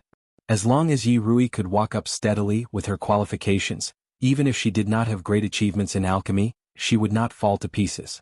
What's more, she was here. "Don't worry. Big sister is here. Big sister will help you." Yi Jioga gently stroked the little girl's hair. As long as they were obedient and let her arrange everything, she would definitely protect the mother and daughter. Chapter 17. After Yi Jioga comforted Yi Rui, he found Mother Qing and asked her to help 15 Young move things to Qiushui Yuan. "Eldest miss, that is the courtyard that Madam prepared for you. How can you let 15 Young and 4th miss live there?" Mother Qing frowned in disapproval. Yi Jioga didn't say anything and just looked at Mother Qing. Although his eyes were faint, there was an indescribable majesty to them. Mother Qing's heart suddenly trembled. Only now did she realize that she was questioning eldest Miss's orders. This old servant was wrong. This old servant will go and move it now. Mother Qing quickly apologized and obediently brought people to help 15 Young move things. At this time, Yi Yuxuan had already announced that Su Yufeng was grounded and the household's affairs were handed over to 15 Young and 17 Young. After he learned that Yi Jioga had given Qiushui Yuan to Yi Rui, he immediately sent a caretaker mother and 2 servant girls to Qiushui Yuan to serve Yi Rui. When Yi Jioga brought 15 Young and Yi Rui over, the caretaker mother and the 2 servant girls had already tidied up Qiushui Yuan. The caretaker mother's surname was Qiu. She had long eyebrows and thin eyes. She looked very smart and capable. She led a group of servant girls and made arrangements for 5th Yinyang and Yi Rui. Even Yi Jioga couldn't find anything wrong with it. Eldest Miss, this old servant sees that 5th Yinyang and 4th Miss are very tired. If you don't have any other orders, why don't you let them rest first? Mother Chiu bowed to Yi Jioga. Yi Jioga frowned slightly. Mother Chiu's words seemed to imply that 5th Yinyang and Yi Rui were her servants and needed her permission to rest. Needless to say, Yi Yuxuan must have secretly ordered Mother Chiu to use any means necessary to sow discord between her and 5th Yinyang. If Yi Yuxuan didn't do as he wished, he probably wouldn't be able to sleep well. So Yi Jioga followed Mother Chiu's words and said, "If that's the case, then let 5th Yinyang and 4th Miss rest. I'll come see them another day." With that, he nodded to 5th Yinyang and Yi Rui and left with Mother Qing. Later, pick some reliable servants to serve in Qiushui Yuan. Yi Jioga ordered Mother Qing after he left Qiushui Yuan. Mother Chiu was such a troublemaker. She had to find some reliable servants to serve around 5th Yinyang and Yi Jioga. "Eldest Miss, why don't we bring back the old people who were driven out of our mansion?" Mother Qing asked. "Those were the children of the Yun manor and were the most loyal." "No, we absolutely cannot bring the Yun family's elder back," Yi Jioga said solemnly. On the surface, the elders of the Yun family were all driven away by Su Yufeng, but without Yi Yuxuan's consent, how would Su Yufeng dare to touch them? Jiao Yun Yun Yun Yi Jiao Yun Yun Jiao. Yi Yi Yu to Yun Yi Yinyang Yu Yi Yun Yun was. If he really wanted to find the old man from the Yun family, Yi Yuxuan would immediately release Su Yufeng and step on her in the 5th ant. Yi Yi Yu and Yi Yu and Yinyang and Y Yinyang. Yo. Yi Yi Yu Yi I did Yinyang and said and Yi Yi Yi. Yichin. Yi Yufeng didn't care about 5th Yinyang and Yi Rui. He just wanted to keep them in check. He felt that Su Yufeng was getting bolder and didn't take him seriously. That was why he wanted 5th Yinyang to fight against Su Yufeng. In addition to raising Yi Rui's status, he also wanted to raise 5th Yinyang's heart. 5th Yinyang was too lowly. As long as someone was willing to help her, she was willing to follow them. But if she grew up and became more knowledgeable, she would become greedy. She would hate those who helped her in the dust because they saw her at her worst. Yi Yuxuan knew this. After all, this was how he lived in the Yun family. "Miss, since you know 5th Yinyang will fight against you in the future, why are you still willing to help her?" Mother Qing asked nervously. "Since I dared to raise 5th Yinyang and 4th sister, I naturally have the confidence to hold them in my hands." Yi Jioga smiled faintly. Ingrates wouldn't appear in her hands. Those that appeared were already dead. Even so, it's hard to predict a person's heart. We should find more reliable people to put beside 5th Yinyang and 4th Mississippi. This old servant doesn't think that Mother Chiu is a good person. Mother Qing immediately said, "It's too late to pick people now. I'm going to buy some slaves to train. Mother Qing, come with me." Yi Jioga changed into a simple blue dress and covered her face with a curtain hat. Then she left the Yi family with Mother Qing. On the street, they found several groups of soldiers searching for the escaped slaves of the Su family. The Su family really has a lot of face. It's just an escaped slave, but they actually sent out soldiers to search. Mother Qing couldn't stand the Su family's behavior. No matter how big her face is, it's none of our business. Yi Jioga didn't take this matter to heart.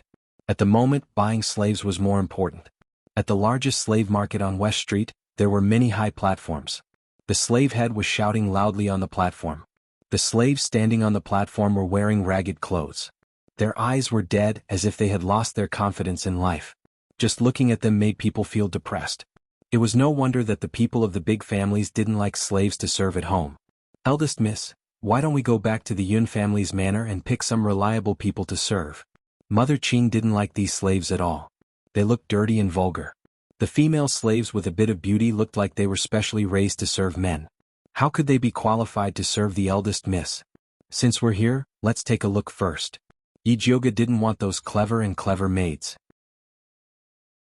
Instead, she wanted people who were willing to sacrifice their lives for her. The reason why these slaves were desperate was because they had lost their confidence in life. If you could give them a bit of hope to live, they would sell their lives for you. However, Yi Jioga strolled around the slave market. She didn't like any of them. Those slaves were like dead fish. This kind of training was too exhausting. She wanted to find some with better qualifications. "Zishang, are you here?" Yi Jioga decided to ask for help. "What's the matter?" Zishang's lazy voice sounded. "Help me pick a few slaves with good qualifications," Yi Jioga said directly. 500 steps to the left. "There's a slave that's not bad," Zishang said casually. Ijoga glanced around and found that 500 steps to the left was a row of black wooden houses. That was the slave warehouse. Unauthorized people were not allowed to enter. As expected of a slave that Zishang fancied. He didn't know if they were good or not, but they would definitely be troublesome. Although it's troublesome, it's definitely worth it. Zishang had a look of, it's up to you whether you want to go or not. Ijoga hesitated for a moment. In the end she still decided to take a look. She couldn't just barge in. She had to use some tricks. Chapter 18. Ijoga thought about it, then she took out 2 gold ingots from her purse and played with them in her hand. Then she took Mother Qing to the largest slave yard. The slave leader was a short black fat man. His shifty eyes drifted to the gold ingots in Ijoga's hand while he smiled flatteringly. Miss, please come in. What kind of slaves do you want to buy? I want to find some slaves with good qualifications to be my slaves. Do you have any good goods? Ijoga asked. Miss, the slaves on the stage now are the best slaves in the slave yard. The slave leader patted the chests of several slaves and introduced them like livestock. Although they are not spiritualists, their bodies are strong. You can take them back and train them well. They are absolutely useful. I don't like these. Do you have any better goods in the slave warehouse behind you? Ijoga asked, pointing to the row of small black houses. Those are all inferior goods. They can't enter your eyes. The slave leader shook his head. It's up to me to decide whether they can enter my eyes or not. Ijoga threw a piece of broken silver to the slave leader and said arrogantly, you just need to lead the way. Okay, this way please. The slave leader took the silver and led the way in front of him. Ijoga followed the slave leader into the small black house. He saw that it was dirty and smelly. Behind the wooden fences were old, weak, sick and disabled slaves, which made him feel bad. Mother Qing's eyebrows were wrinkled. The disgusted look made the slave owner feel that he probably couldn't do business today. Which slave are you talking about?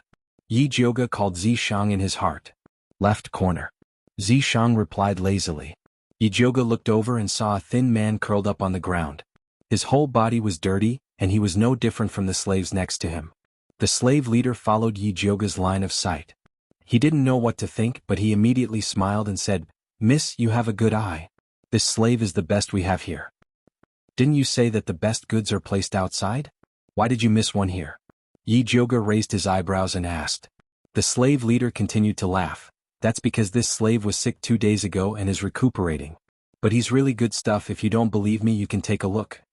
The slave leader said as he strode over. He grabbed the man's hair and lifted it up, aiming his face at Ijoga.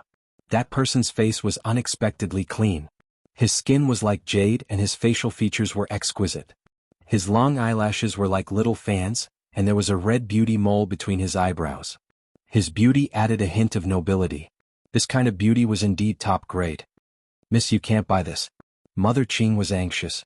Last time, eldest miss didn't return home at night because of second miss, and all kinds of unpleasant rumors had been spreading in the streets. If people knew that the eldest miss had bought a handsome male slave to keep in the house, the rumors would be even worse. Ijoga raised her hand to stop Mother Qing's nagging. She said to the slave leader, This slave is good. I like it. Name a price. Miss, it's not easy to find such a handsome man. Since you like him, I will sell him at a loss. 1,000 silver taels. The slave leader named a price. Ijoga hadn't spoken yet. Mother Qing had already jumped up and pointed at the slave leader. The slave looks sick. He won't wake up even after this. You still have the face to sell him for 1,000 silver taels?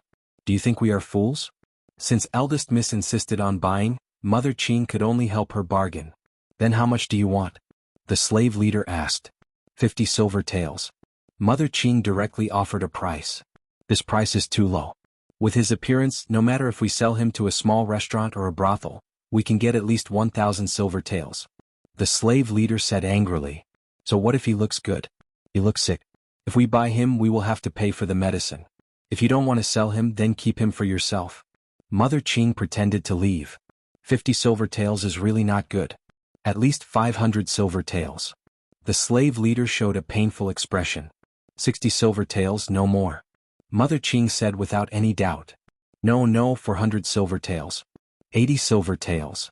After a fierce bargaining, the deal was finally made for 100 silver taels. Ijoga took out 100 silver taels and took the person away. Boss, you only sell such a good thing for 100 silver taels. Isn't it too much of a loss? The thug who was guarding the door had a face of pity.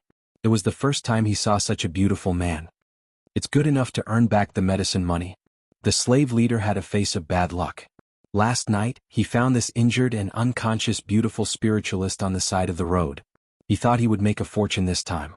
He didn't expect this beautiful man to have a strange disease. He invited several doctors to see him, but they all said they couldn't cure him. If he didn't meet a fool who was blinded by lust today, he would have suffered a big loss. At this time, the fool Yi Jioga had just secretly brought the person back to Purple Forest Park. Eldest miss, this is the backyard.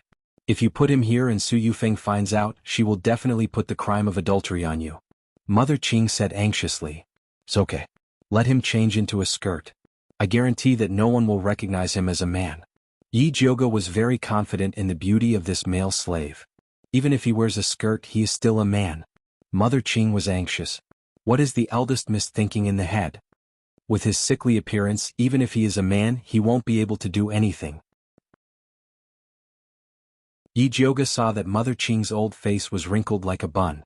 She decided to find something for her to do. Mother Qing, the slave was not bought. I will trouble you to go to the manor and pick some suitable people to serve in the mansion. Okay, this old servant will help you pick people. Mother Qing was shocked. She felt that if there were a few more servants in the courtyard, the eldest miss should not mess around again. After Mother Qing left, Yi Jioga closed the door and began to check the pulse of the beautiful male slave. Unexpectedly, she found that the male slave turned out to be a spiritualist. His level was not low, at least an intermediate level cultivation base. How could an intermediate spiritualist be reduced to a slave in that kind of place? Yi Jioga was very surprised. She calmed down and carefully checked his pulse. She found that his pulse was very chaotic. It was clearly the pulse of a dying person. No wonder the slave leader was willing to sell him at a low price. However, this kind of pulse was usually due to poisoning. Yi Jioga carefully checked his eyelids, lips and nails, but she didn't find anything abnormal. It was really strange. She took out the thunderfire needle and carefully pricked the beautiful male slave's Renjong, Hoku and several other acupuncture points. Finally, when the needle tip was pulled out, it brought a little purple-black blood. It was a small blood bead, but it emitted a sweet smell. It made people feel dizzy and nauseous. It was really strange. Chapter 19. Yi Jioga had never seen a poison like this before. She was just about to pick up the drop of blood to taste it when Zishang's lazy voice rang in her ears. I advise you not to touch it. As soon as she finished speaking, the ice-cold snake tail wrapped around her in its embrace, and a familiar fragrance filled her nose. Why? Yi Jioga frowned at Zishang's beautiful face. No reason. Zishang's rosy red lips curled into a beautiful arc as she lowered her head and kissed Yi Jioga's scarred face. Speak human language, don't move your mouth. That cold and sticky feeling gave Yi Jioga goosebumps all over his body. Her hands were pressed against Zishang's strong chest. She wanted to break free, but he hugged her even tighter. Unable to resist, she could only let him hug her. I won't say it. Zishang hugged Yi Jioga's soft body and rested his chin on her head. He felt that this position couldn't be more comfortable. Zishang shuddered, his abdomen spasmed, and his tail straightened instantly. He grabbed Yi Jioga's shoulder and pulled him out. His purple eyes narrowed dangerously, and his voice carried a hint of hatred. Do you really want this sovereign to eat you? Only then did Yi Jioga realize that he had done something bad. Heavens, she actually bit Zishang's place. What the hell? Yi Jioga wanted to hide in a crack in the ground, but facing Zishang's questioning, she braced herself and said, I knew you didn't have good intentions. Zishang stared at her. His bright purple eyes seemed to be able to see through everything and see through people's hearts.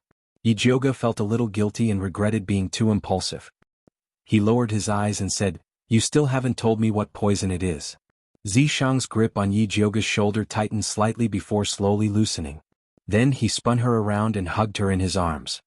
His tail wrapped tightly around her as he scolded, Idiot, can't you even tell that the demon poison has left your soul? Soul detachment? Yi Jioga blinked his eyes. Wasn't that the poison unique to the third-rank demonic beast, the soul detachment python? She remembered that people who were poisoned by this kind of demonic poison would feel weak all over their body. Their spiritual power would be suppressed, and they would often fall asleep. They would die within 7 days. However, this kind of demonic poison was extremely rare. Why would someone use it on a slave? Stupid? That means this slave isn't simple. Zishang said with a look that said, "You can even see that I'm stupid. I know he's not simple, but I don't know what's so special about him." Yijioga felt that Zishang must have had other intentions for pointing this slave to her. "He's about to wake up. You can ask him yourself." Zishang lowered his head and fiercely bit Yijioga's red lips before disappearing. Perverted snake. Yijioga bitterly wiped his mouth and lowered his head to look at the beautiful male slave.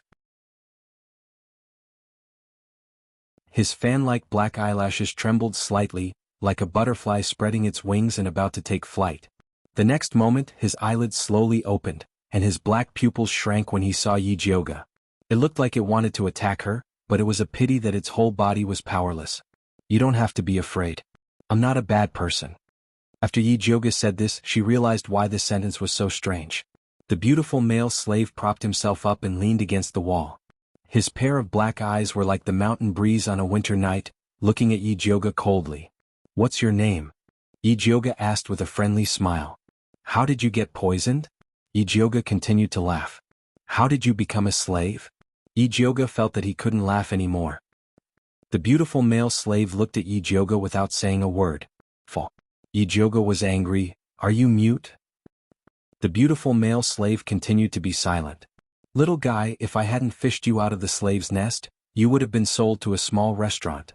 Yijioga narrowed his eyes and sneered, "Do you believe that I won't throw you to a small restaurant right now?" A murderous look flashed in the beautiful male slave's eyes, and his lips were tightly pursed into a straight line. "Idiot, people who have been poisoned by the soul detachment can't speak." Zishang couldn't stand it anymore. This was a bit embarrassing. Yijioga faked a few coughs and quickly changed the topic. "Can you move? If you can move, change your dirty clothes. If you can't move, I don't mind helping you change." Yijioga stretched out his claws and pretended to take off his clothes. Bah! The beautiful male slave quickly slapped away Yijioga's claws, and his pair of cold black eyes were as fierce as a wolf's. Yijioga looked at the back of her hand that was slapped red, and secretly remembered this grudge. She took out a pink dress from the wardrobe and threw it on the beautiful male slave and then sneered, "When I come back you'd better change your clothes, otherwise." Yijioga left the room with 2 cold snorts. As soon as she sat down in the outer hall, Mother Qing came in with a group of young maidservants and said, "Eldest miss, this old servant has brought the people, you can choose them." Yijioga glanced at them and found that the youngest of these maidservants was 10 years old, and the oldest was 12 years old. Although they were young, they were very strict with their rules. They all lowered their eyes and did not dare to look at her. Especially the 2 sisters named Qing Lu and Qing Hu. They looked inconspicuous, but their temperament was very steady. At first glance, one could tell that they were good seedlings. Yijioga was quite satisfied with these young maidservants and said to Mother Qing, "I think they are all good, they can all stay." "Hurry up and thank eldest Mississippi," Mother Qing happily said to the young maidservants. "This servant thanks eldest miss." The young maidservants bowed in a well-behaved manner. After Mother Qing asked Pearl to take the 8 young maidservants away and settle them down, she came to Yijioga's side and said in a low voice, "Eldest Miss Qing Lu and Qing Hu are the granddaughters of our Yun family's old man. They are steady and the most loyal. This old servant wants to send them to Qiushui Yuan to serve. What do you think? Stay in the courtyard for a period of time. Later I will give you a few medicinal diet recipes. Let them learn it well before serving 4th Mississippi." The current Qiushui Yuan was comparable to a dragon's pool and a tiger's den. If these 2 little maidservants didn't learn some skills, they would not be able to escape from Mother Chio's evil hands. "Eldest miss, rest assured, this old servant will definitely train them well." Mother Qing nodded solemnly, and then her eyes couldn't help but drift towards the east wing. She didn't know if the beautiful male slave was still there. "Pass down the order, no one is allowed to come near the east wing," Yijioga seriously ordered. Before she subdued the male slave, no one was allowed to see him. This old servant understands. Mother Qing decided to personally guard the east wing and not allow anyone to come near. After Yijioga sent Mother Qing away, she returned to the east wing. When she opened the door, she saw a painting of a beautiful man. Chapter 20. He saw the male slave wearing a pink dress sleeping on the bed. His black and beautiful hair fell like a waterfall beside the bed. A red mole between his eyebrows reflected his beautiful face. It was a beautiful picture of a handsome man. Yijioga brushed his hair. He looked dirty in the slave's nest, but he didn't expect him to be so clean. It seemed like he didn't need to be thrown into the bathtub to wash. "Little Jyoga, you like this kind of sissy?" Zishang's dissatisfied voice came out. "How do you know he's a sissy?" This male slave didn't say a word from beginning to end. Jyoga couldn't see where his mother was, but he felt that he was very fierce, like a wild wolf in a desperate situation. His face is like a woman's. If he isn't a sissy, then what is he? Zishang regretted letting Jyoga bring this male slave back. He hadn't taken down little Jyoga yet. What if this sissy took him away? No, he had to get rid of this sissy when he had the chance.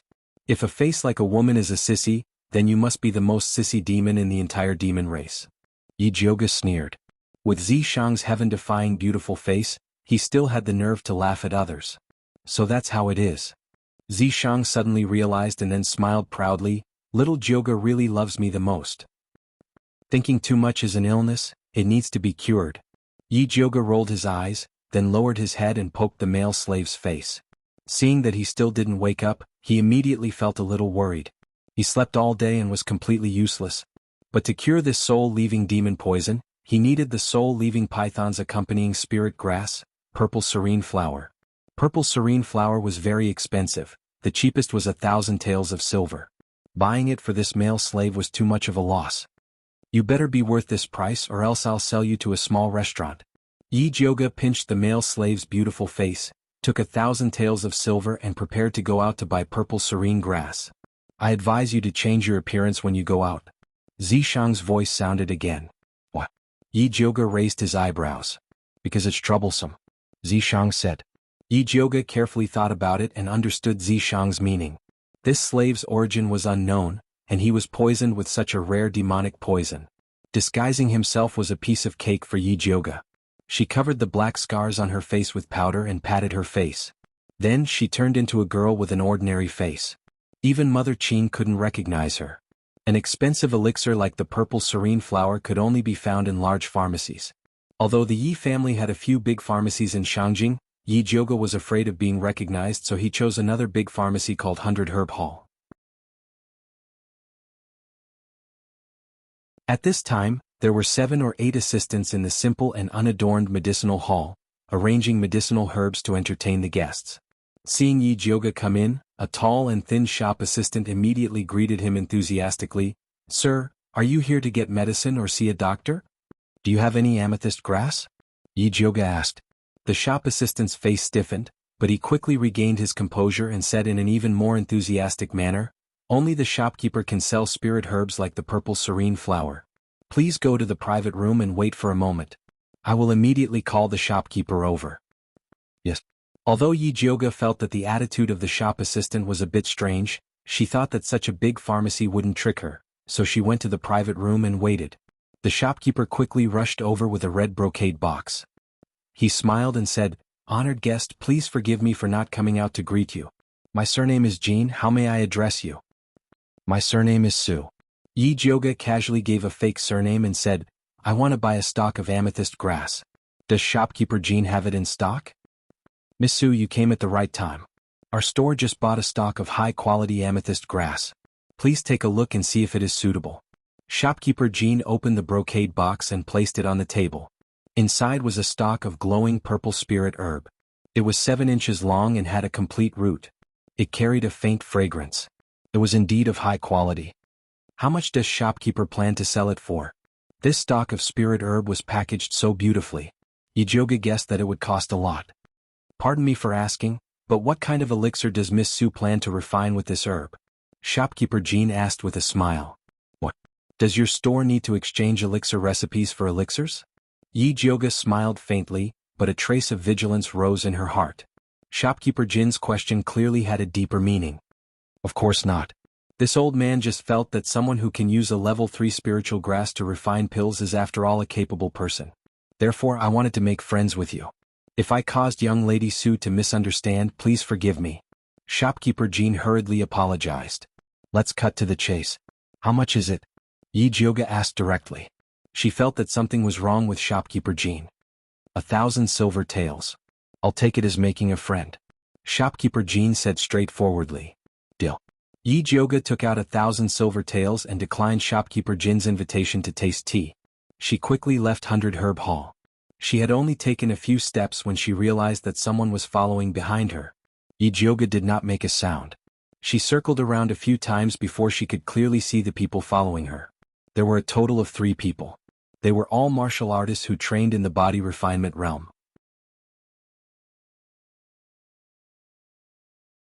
Their tracking techniques were not brilliant, and they did not look like they were experienced. Yijioga led them to the most remote alleyway in Shangjing. Her figure flashed and disappeared. The 3 martial artists chased her to a dead end and did not see Yijioga. They immediately shouted in surprise, "Where is she? Where did she run off to? Big brothers, what business do you have with me?" Yijioga walked out from behind them. The 3 martial artists were immediately shocked. The short and fat martial artist's eyes turned and he immediately revealed a sinister smile. "Little girl, if you have the money to buy spirit herbs from a medicine store, you must have brought a lot of silver with you. Hurry up and hand it over. I didn't know that the Imperial Guards were so poor that they had to rob me." Yijioga narrowed her eyes. She had just discovered that the 3 martial artists had thick calluses on their palms. That was a mark that would only appear after practicing with the long spear for many years. In Shangjing, only the Imperial Guards needed to practice with the long spear. If it weren't for that, she would have already killed these 3 people. The 3 martial artists discovered that their identities had been exposed. They immediately revealed a fierce smile and said, "Since you know, then obediently come with us." As they said this, they pounced towards Yijioga. Ping ping ping. Yijioga lifted her leg and kicked the 3 people away. "If you want to live, then tell me honestly. Who sent you to follow this miss?" Yijioga grabbed the short and strong martial artist's hair and pulled his face up. "No one sent us. We saw that you were easy to bully, so we followed you," the martial artist said stubbornly. "It seems that you won't shed a tear until you fall into the coffin." Yijioga lifted her leg and stepped on the martial artist's calf. Kacha. Zero. The martial artist's calf broke into 3 pieces. He let out a miserable cry. "Aya, it's been a long time since I interrogated someone. My skills are a bit rusty." Yijioga shook her head and said regretfully, "Originally, I only wanted to step on him in 2, but I accidentally turned it into 3. Don't worry, I'll change the place and I guarantee that I'll give you a quick death." As she said this, she lifted her leg again. Chapter 21. Don't step on it, don't step on it. The short man begged for mercy. "I'll tell you, okay?" Yijioga's right foot hung above his calf. He lowered his head and said, "Speak, I'm listening." "Yes, it was shopkeeper Jean from the pharmacy who asked us to follow you. He wanted to do the dirty work," the short and strong man said with a trembling voice. "You still dare to lie to me?" Yijioga raised his eyebrows. That 100-herb hall had been operating in Shangjing for so many years. They wouldn't go so far as to ruin their reputation for a spiritual herb. Someone must be threatening them from behind. "I'm not lying to you. I'm telling the truth." The short warrior insisted that he wasn't lying. Yijioga stomped down with his right foot. "Kacha. Perfect halves." The short man fainted from the pain. "Who's next? If you want to have your bones broken into several pieces, just say it in advance. I won't wait until the deadline."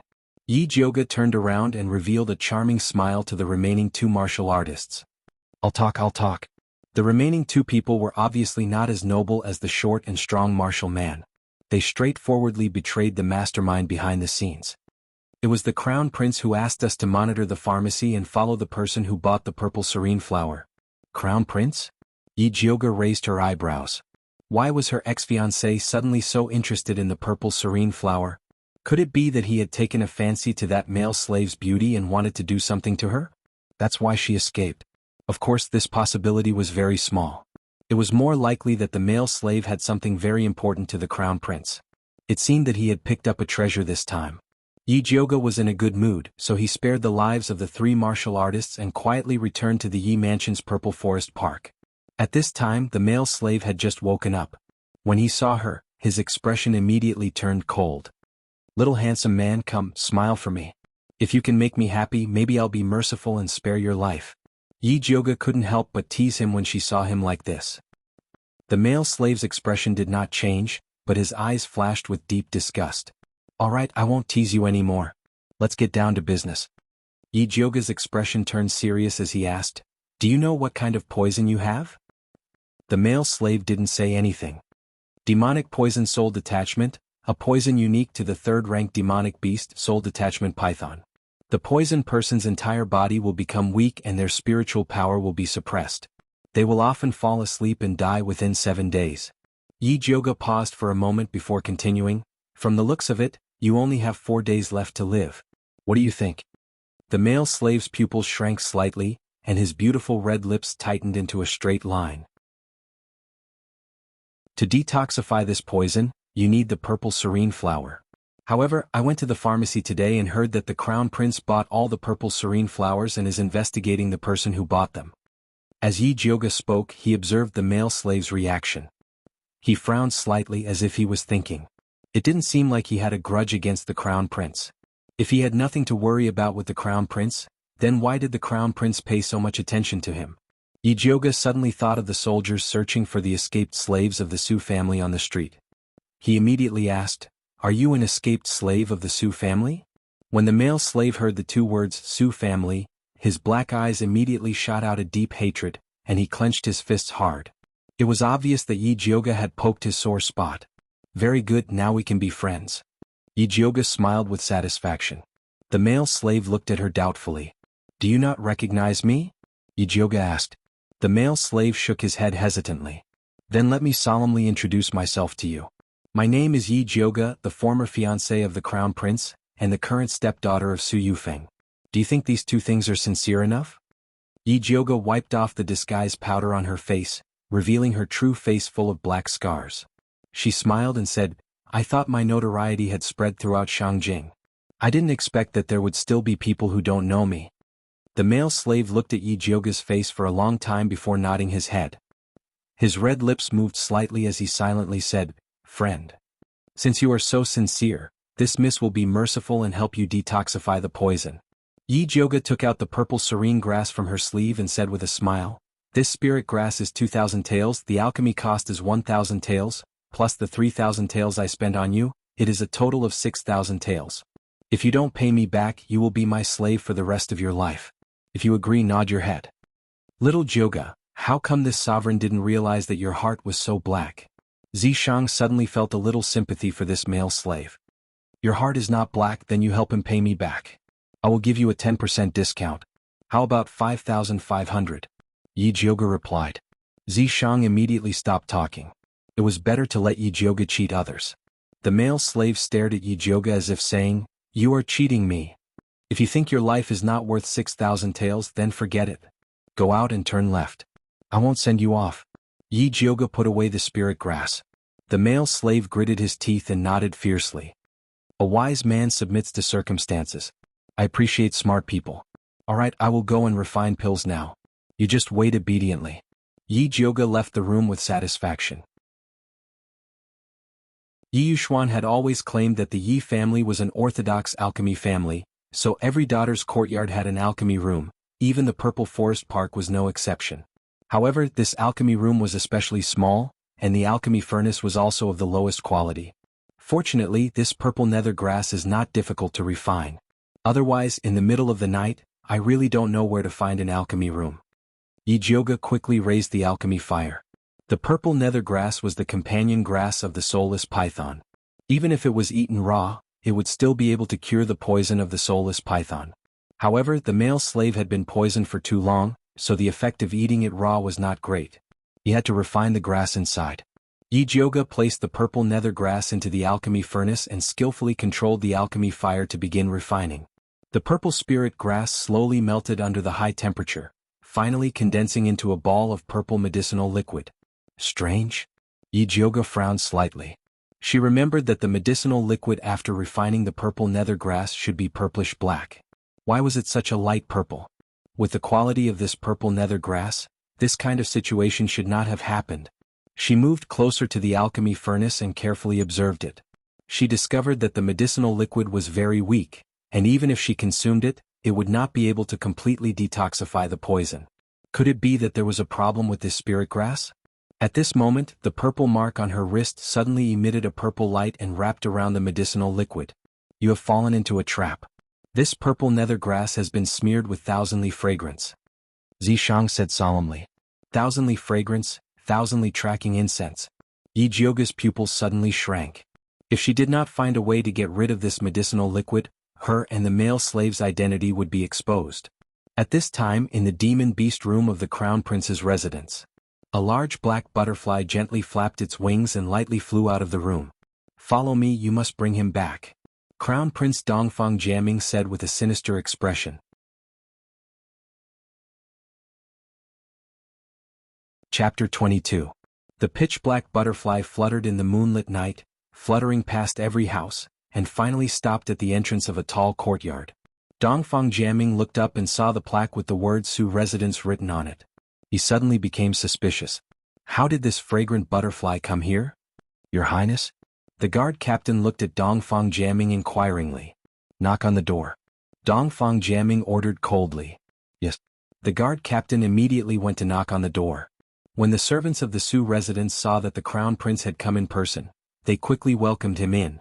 The Su clan's patriarch was in seclusion, so his son, Su Junqing, personally came out to greet the crown prince. He asked in surprise, "Your Highness, why did you come so late at night?" Dongfang Jiaming's face was black and he didn't say a word. He raised his finger and the fragrant butterfly immediately flapped its wings and flew into the front yard of the Su residence. Finally, it stopped at the door of an alchemy room. Dongfang Jiaming rushed in and opened the alchemy furnace. He saw a drop of lavender amethyst grass medicinal liquid lying inside. "Su Junqing, why is my amethyst grass in your alchemy furnace?"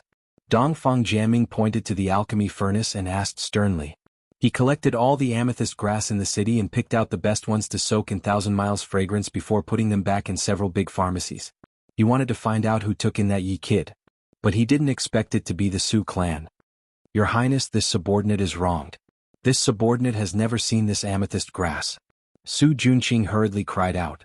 Few people usually came to this alchemy room. He didn't know how this amethyst grass came out.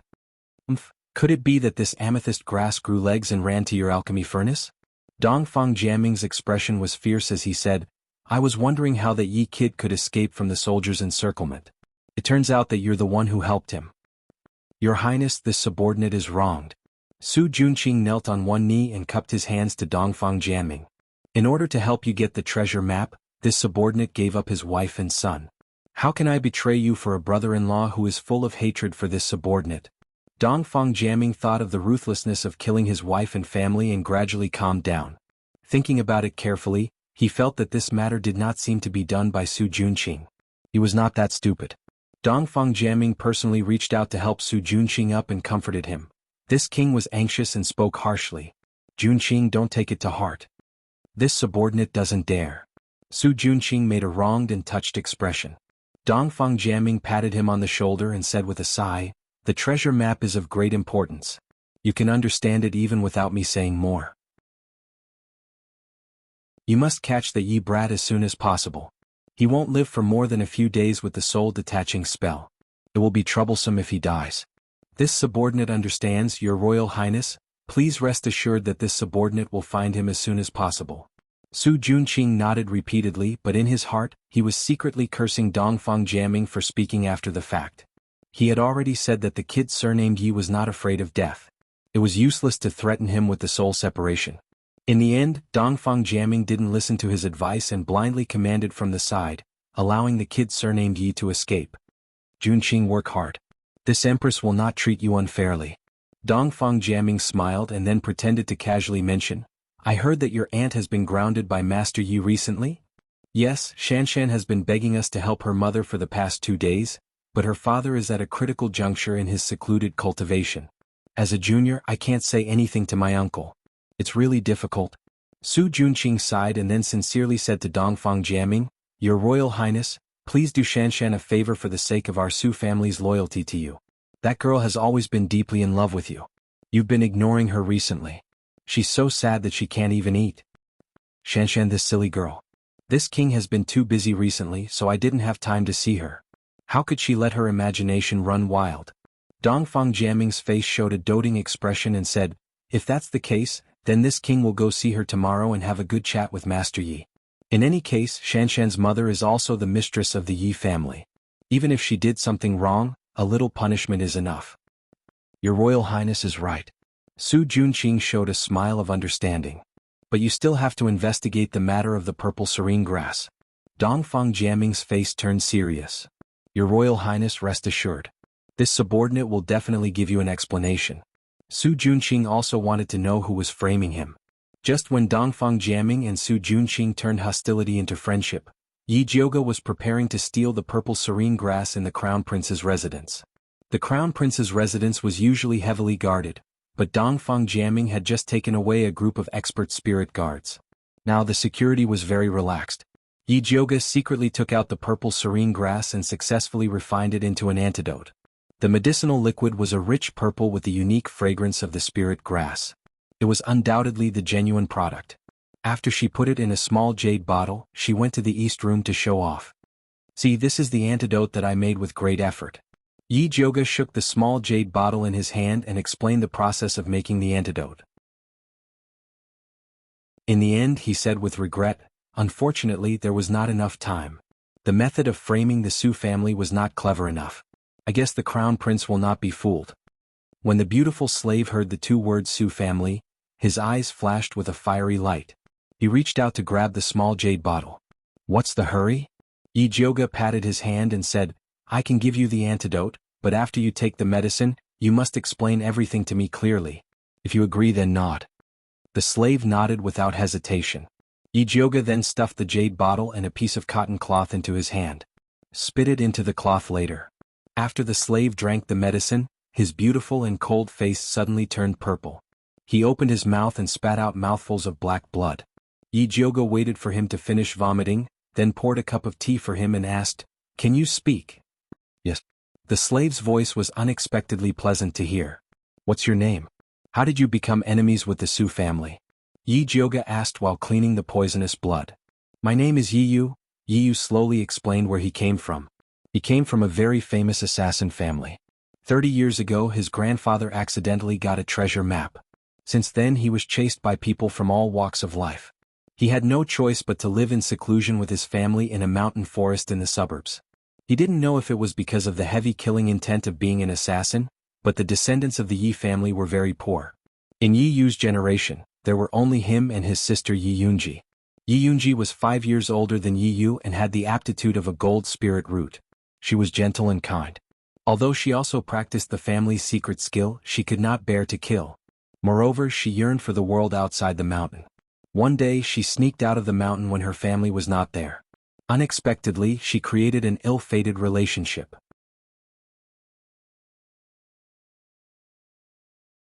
Chapter 23. As soon as Yi Yunji left the mountain, she saved Su Junqing, who was accidentally bitten by a poisonous snake. The two had a peaceful relationship. Yi Yunji secretly married Su Junqing and didn't even dare to tell her family. After the marriage, Su Junqing treated Yi Yunji very well. After she got pregnant, he encouraged her to bring him back to visit her family. Yi Yunji also missed her family very much, so she brought Su Junqing back to visit them.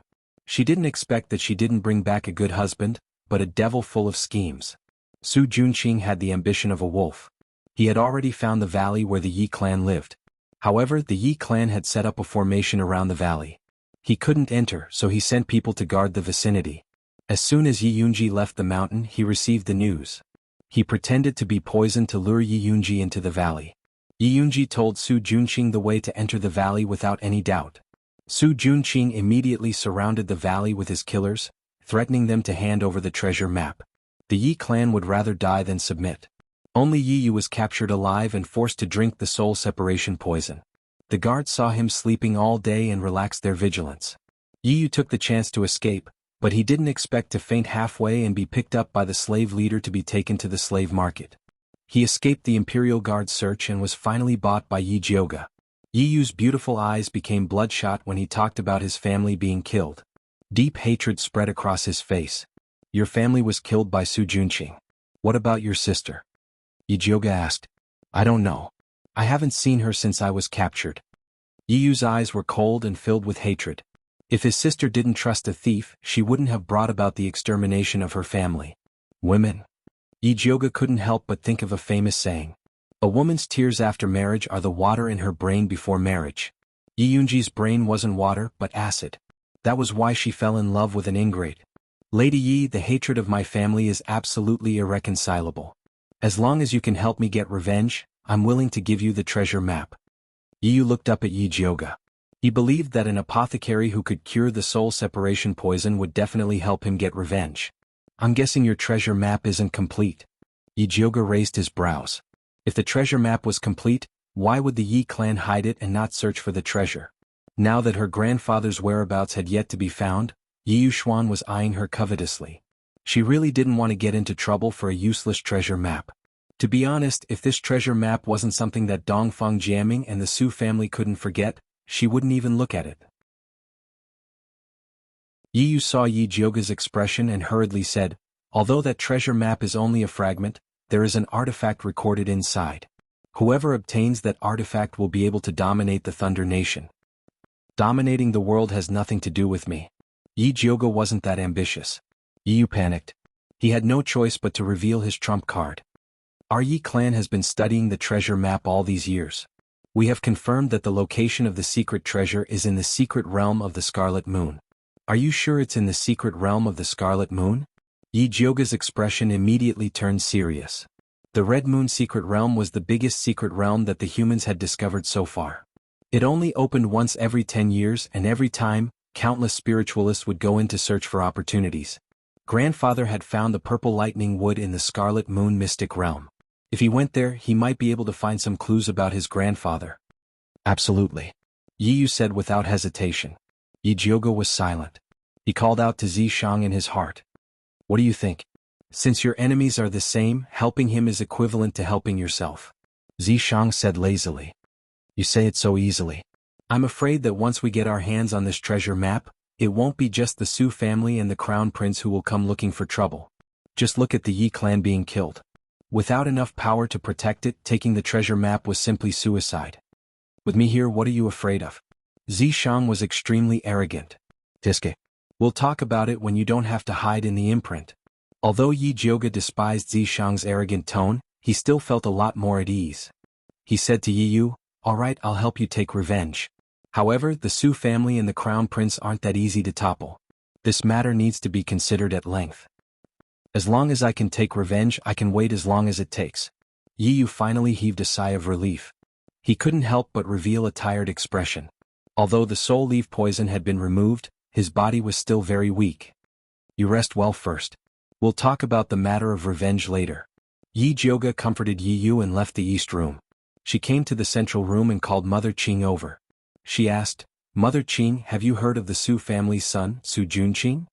There isn't anyone good in the Su family. Why are you asking about Su Junqing? Mother Qing frowned and asked. No, I just heard that Su Junqing married a good wife. So I casually asked. Yi Jioge pretended to be indifferent. Where did eldest miss hear this rumor? Although Su Junqing has many concubines, he isn't married. Mother Qing asked curiously. Are you sure he isn't married? Yi Jioge was stunned. Just now Yi Yu said that Yi Yunji was married to Su Junqing and that she was pregnant. No matter how stupid Yi Yunji was, she should be clear whether she was married or not. Look at what you're saying. Su Junqing is the Su family's son, the future family head, and a famous young talent in Shangjing. If he married, how could this old servant not know? Mother Qing laughed involuntarily. Oh, maybe I made a mistake. Yi Jioge smiled. In her heart, she despised Su Junqing to the extreme. This kind of scumbag who cheats money, cheats hearts, and exterminates people's entire family. Even if he died 10,000 times, it wouldn't be enough. Eldest miss, I heard that Su Junqing is very handsome. He is the best at seducing young girls. You should stay away from him. Mother Qing worriedly warned. Eldest miss had already fallen into the hands of the Crown Prince once. Mother Qing did not want to see eldest miss get hurt by a bad man again. Mother Qing, don't worry. Even if all the men in the world die, I will not fall for that scumbag Su Junqing. Seeing that Mother Qing wanted to continue nagging, Yi Jioge hurriedly changed the topic. Oh right, Su Yufeng has been grounded for the past few days. Did anything happen? She can be considered honest. On the other hand, second miss went to the Su family a few times to ask for help. However, she heard that the Su family head is in seclusion to break through to the Great Spirit Master level. Therefore she returned without any success. When Mother Qing said this, she was both happy and worried. She was happy that there was no one to help Su Yufeng. She was worried that if the Su family had succeeded in breaking through, the Su family would rise to another level. At that time, Su Yufeng would be even more proud. Just as Yi Jioge was about to comfort Mother Qing, Jinju walked in a panic and said, "Eldest miss, something bad has happened."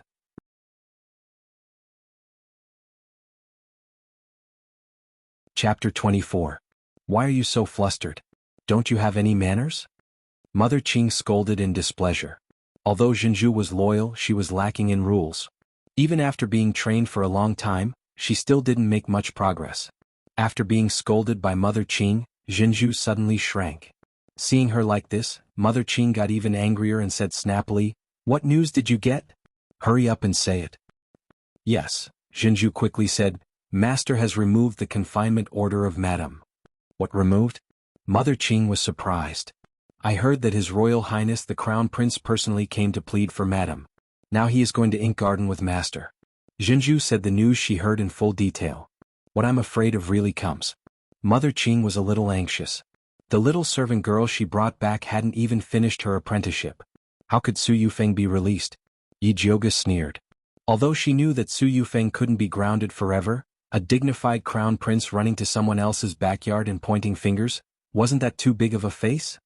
"Eldest miss, what should we do now?" Mother Qing asked anxiously. "What are you afraid of? She has just been released from confinement. It's impossible for father to immediately let her manage the house. As for the medicinal diet recipe I gave you last time, how are Qing Hu and Qing Lu practicing?" Yi Jioga asked. "This old servant thinks it's almost done. Do you want to let them cook 2 bowls for you to try?" Mother Qing asked. "Sure." Yi Jioga hadn't tasted the cooking of the 2 servant girls. Mother Qing immediately went to pass the message. It just so happened that Qing Hu and Qing Lu were also practicing. Soon they came over with a bowl of heart-nourishing snow lotus soup. The white and transparent soup was served in a white porcelain bowl. It exuded a faint fragrance. It was smooth in the mouth and made the whole body feel comfortable. The taste is good. Yi Jioga felt that these 2 servant girls could finish their apprenticeship. "Oh right, eldest miss, this old servant went to Qiushui Garden a few days ago and heard that 4th miss caught a cold. Do you want to take this opportunity to send them over?" Mother Qing had been laying the groundwork for Qing Hu and Qing Lu to enter Qiushui Garden. Originally, she thought that she still had a lot of time to prepare. She didn't expect that Su Yufeng would suddenly be released, so she could only send the 2 maidservants over in advance. "All right, tell Qing Hu and Qing Lu to get ready. I'll go see 4th sister first." Yi Jioga had been busy with Yi Yu's matters for the past few days, so he hadn't gone to Autumn Water Garden to see her. She took Jinju to Qiushui Yuan and saw the 5th concubine sitting on the seat of honor with her back straight. Her black hair was combed into a buyao, and a jade fan was inserted on her head. She was wearing a begonia brocade robe made of cloud-flowered satin, and her face was covered with makeup. She actually looked a little strange. Below her sat a beautiful woman dressed in an emerald green dress. Her eyes were as beautiful as autumn water. She was the 7th mistress Mu Xianglan. "This concubine greets eldest Mississippi." 7th mistress hurriedly bowed to Yi Jioga. "7th concubine is too polite." Yi Jioga responded indifferently. Although she had not interacted much with Mu Xianglan, she had the impression that she was a powerful woman. "This concubine still has things to do, so I won't disturb elder sister and eldest Mississippi." 7th mistress sensibly took her leave. "Younger sister, go ahead and do what you have to do." 5th mistress personally sent the 7th mistress out, then waved her hand to let the servants in the room leave. "What is 5th mistress doing?" Yi Jioga found it funny. Those who didn't know would think that the 5th mistress had something important to discuss with her. "Eldest miss, why haven't you come to see this concubine these few days? This concubine is really unspeakably uncomfortable being stuck here all day." 5th mistress's originally straight back relaxed. Others thought that she had obtained the authority to manage the household and had limitless glory, but they didn't know that this responsibility was 1,000 caddies heavy.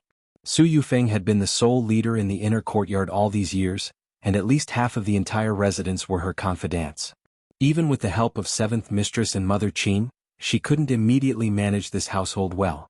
"Wait for me to send 2 capable maidservants over to help you, then you won't feel so uncomfortable." Yi Jioga comforted. "It's Qing Hu and Qing Lu, right? This concubine has long wanted to bring them over, but Mother Qing refused. She said that she wanted to keep them and teach them more rules. In fact, this concubine thinks that the 2 maidservants are good enough." 5th mistress truly felt that the 2 maidservants were good. You know Mother Qing's temper. If Furen wasn't suddenly released from house arrest, she wouldn't have sent them over so quickly. Oh yes, what did seventh mistress say to you just now? Yijioga asked. Seventh mistress came to discuss with me just now. She wants to take the initiative to return the authority to Furin and see what master has to say. Fifth mistress replied. Seventh mistress's idea is good. I didn't expect her to be so sincere to you. Yijioga smiled. Although seventh mistress is a good person, this concubine can't see through her. Fifth mistress shook her head. She and seventh mistress only formed an alliance to deal with Su Yufeng together. The only one who truly treated her and her daughter well without reciprocating was Yijioga. She was very clear in her heart. If you can't see through her, then be on guard. I heard that fourth sister isn't feeling well. Is she feeling better now? Yijioga asked. Much better. She just keeps talking about you. Young miss, if you have time, why don't you visit her? Fifth mistress smiled. Mistress, let's go together. Yijioga and fifth mistress came to Yurui's room.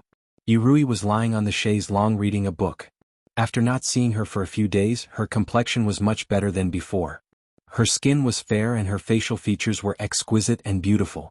Those Peiyuan pills were really wasted. Big sister, why are you here? When Yurui saw Yijioga, she immediately wanted to get up in surprise. Your body isn't good. Just lie down. Yijioga sat on the edge of the long and glanced at the book she was reading. It was a beginner-level alchemy book. Fifth mistress said with some heartache. Master sent a total of 15 alchemy books. Rui has been reading them day and night. That's why she accidentally caught a cold. Fourth sister, you are still young and your body is weak. You don't have to be so anxious. If you overwork your body, it won't be worth it. Yijioga said with a frown. Yurui smiled and didn't say anything. Yijioga could tell at a glance that she didn't listen to him. This little girl was much more stubborn than she looked. Moreover, she always had a deep worry. She was always worried that she wouldn't be of use and would be abandoned. That was why she worked so hard. In the end, Yi Yuxuan was too inhumane. He used his daughter as a tool. Just as Yijioga was thinking about how to persuade Yurui, Mother Chiu came to report. Fifth mistress, young miss, second miss and young master Su are waiting in the front hall. They want to visit young Mississippi. Which young master Su? Fifth mistress blinked and didn't react for a moment. It's second miss's cousin, the legitimate son of the Su family, young master Su Junqing. Mother Chiu lowered her face to hide the contempt in her eyes. She didn't even recognize the young master of the Su family. Fifth mistress was really not presentable.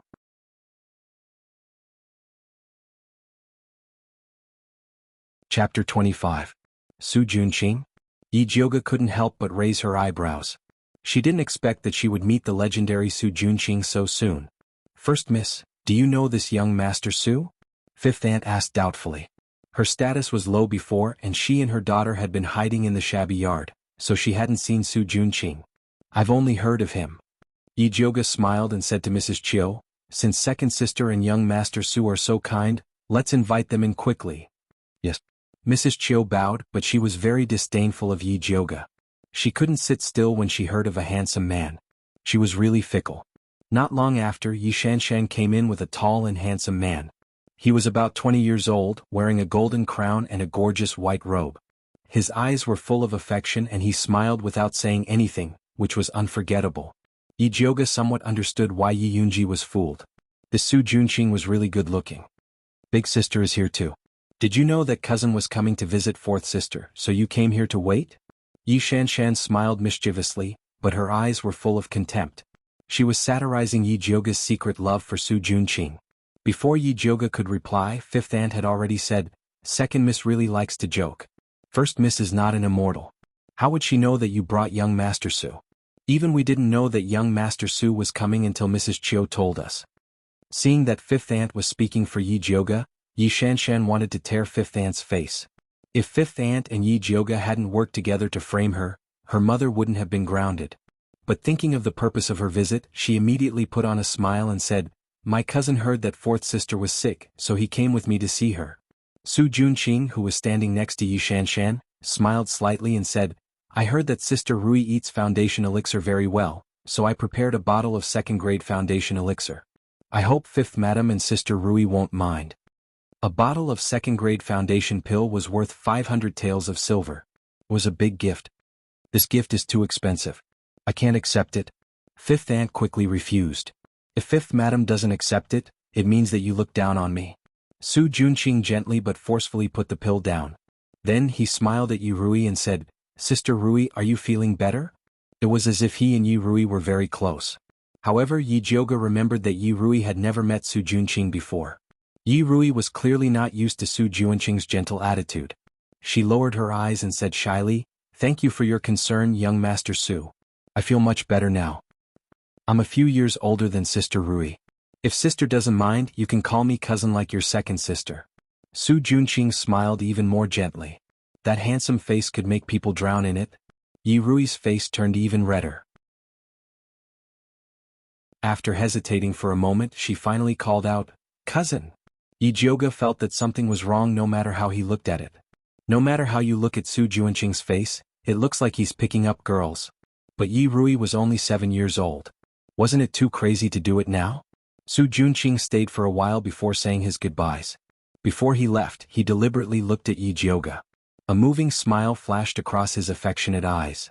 If Yi Jioga didn't understand Su Junqing's scumbag character and knew that he wouldn't be interested in his ugly face, he would have misunderstood that he was interested in him. Fifth Madam personally sent Su Junqing off. When she returned, she was all smiles and kept praising Su Junqing for being gentle and polite. Yi Rui's face was red. When she heard her mother praise Su Junqing, she couldn't help but smile. It was obvious that she had a good impression of Su Junqing. Although at her current age she still wouldn't develop romantic feelings for Su Junqing. But she, who had always been lonely, really hoped that such a gentle and handsome brother with a high cultivation would dote on her. Thus, she unknowingly developed childish admiration for Su Junqing. Fifth Madam, fourth sister, I think you still remember that Su Junqing is Su Yufeng's nephew. Yi Jioga had to remind the two of them who were overly excited. This concubine feels that this young Master Su is not the same as Su Yufeng. Fifth Madam said with justice. It really is different. I think this young Master Su is much more powerful than Su Yufeng. The moment he arrived, he charmed the two of you to the point where you couldn't even tell north from south. You even forgot about Su Yufeng's house arrest. Lifting the house arrest was the Crown Prince's request. It has nothing to do with young Master Su. Fifth Madam couldn't help but refute. Do you really think it doesn't matter? Or do you think that this young Master Su will help you deal with Su Yufeng in the future? Yi Jioga asked seriously. Young Master Su just said that Madam regrets what she did before. She said that Rui is the face of our Yi family. Supporting her is supporting the Yi family. Therefore she wants to bury the hatchet with us. This was what Su Junqing had said to her when she sent him off. Yi Shanshan, who was at the side, also had a face of agreement. Do you really think that you can coexist peacefully with Su Yufeng? Yi Jioga felt that Fifth Madam was simply crazy. Fifth Madam lowered her head guiltily to avoid Yi Jioga's gaze. She never had much ambition. If Madam was really willing to coexist peacefully with her, she didn't want to go against her. Fourth sister thinks so too? Yi Jioga turned to look at Yi Rui. I don't know. To be honest, Yi Rui didn't want to fight with Madam. But as long as she thought about the experience of being drugged by Madam that night, she felt very afraid. Yi Jioga frowned. She felt that something was wrong. Something was very wrong. Why did Fifth Madam and Yi Rui suddenly change their view of Su Yufeng? It was as if they were possessed. That's right. They are indeed possessed. Zishang's lazy voice sounded. What do you mean? Yi Jioga asked. Can't you see that? That Su Junqing has bewitched them. Zishang said. Bewitching? Yi Jioga was stunned. How could a spirit practitioner like Su Junqing practice such a crooked method? His bewitching skills are not shallow. These two women have been bewitched by him. If you continue to quarrel, it will only deepen the effect of the bewitching on them. Zishang said. Then how can we get rid of it? Yi Jioga quickly asked. When we go back we can give them 2 pills to clear their minds and detoxify them. Zishang replied. That's good. When Yi Jioga heard that there was a way to get rid of it, her heart immediately calmed down. In fact, the reason why the mother and daughter were so easily bewitched was because they always held on to the hope that Su Yufeng would let them go. Since that was the case, then let them have a good taste of Su Yufeng's methods. Otherwise, when they came to Autumn Water Garden, they would be blinded by wealth and be unable to distinguish between good and bad. However, this Su Junqing's bewitching skill was too powerful. Fifth Madam and Yi Rui actually fell for it the moment they met. Then could it be that Yi Yunji was also harmed by his bewitching skill and told him the route to enter the Yi clan's valley?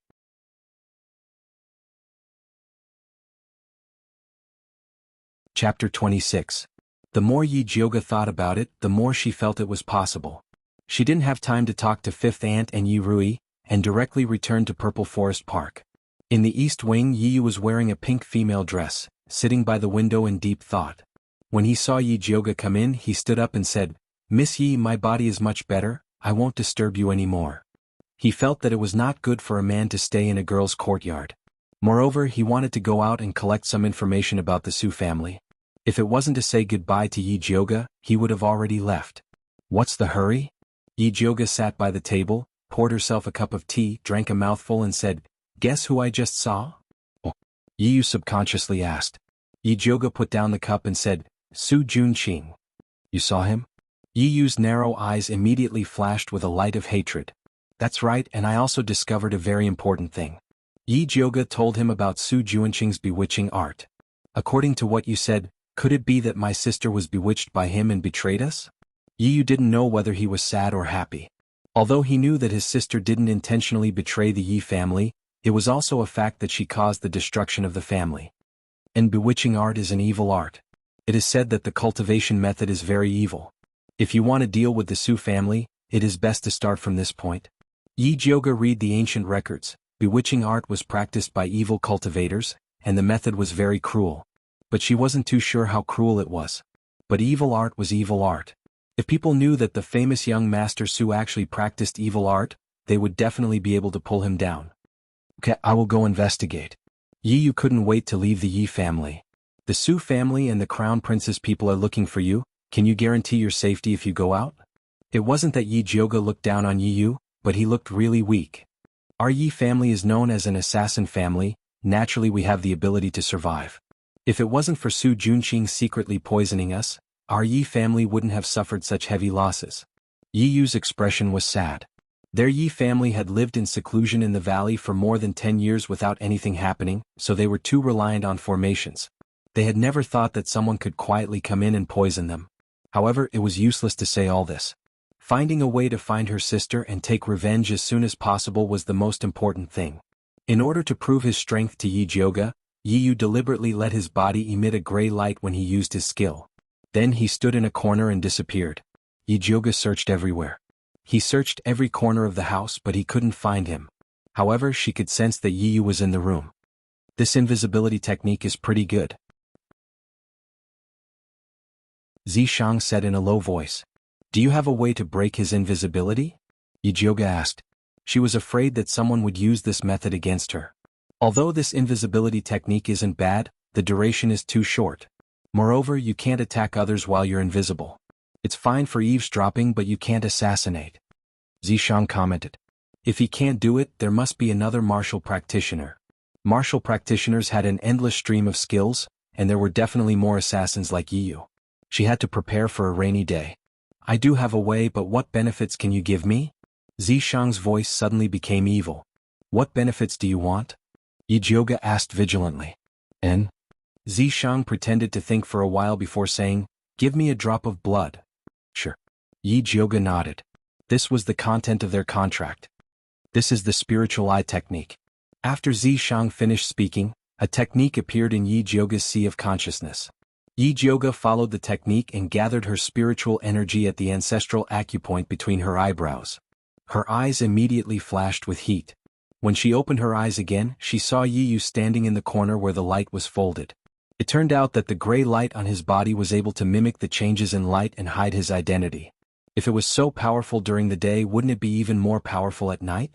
As expected of an assassin family. I didn't expect Miss Yi to be able to spiritual eye technique.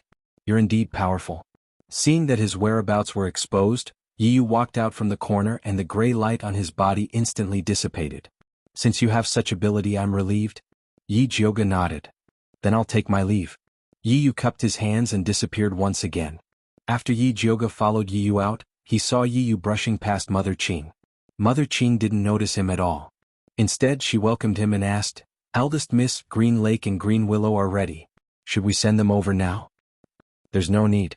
Fifth concubine no longer cares about the maids here," Yi Jioga said coldly.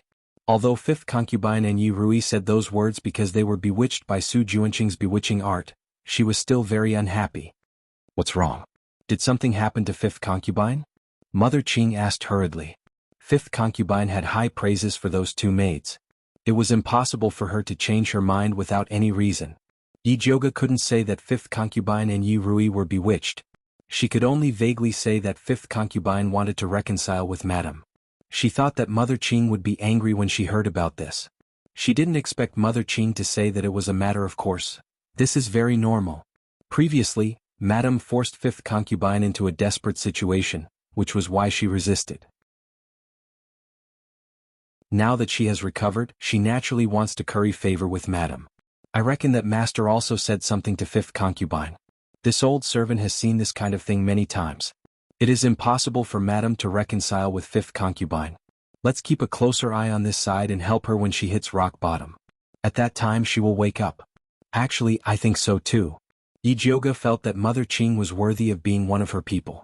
She simply said what was in her heart. Then this old servant will send them over now. Mother Qing immediately said. At the same time, find out what's the situation in Ink Water Garden. Did Su Junqing leave? Yi Jioga instructed. She felt that Su Junqing purposely ran over to use the bewitching art on fifth concubine and Yi Rui. Yes, this old servant will immediately inquire. Mother Qing hurriedly nodded.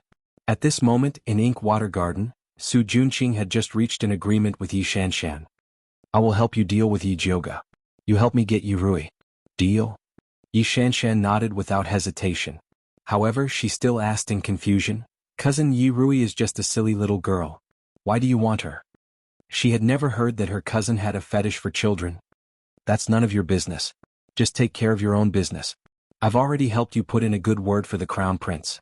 Whether or not you can capture his heart will depend on your own ability. Su Junqing lightly said. He felt that this cousin of his was really useless. She couldn't even watch over a man. If it wasn't for the fact that he needed to rely on the mother and daughter to build a relationship with the Yi clan, he really didn't want to talk nonsense with this kind of idiot.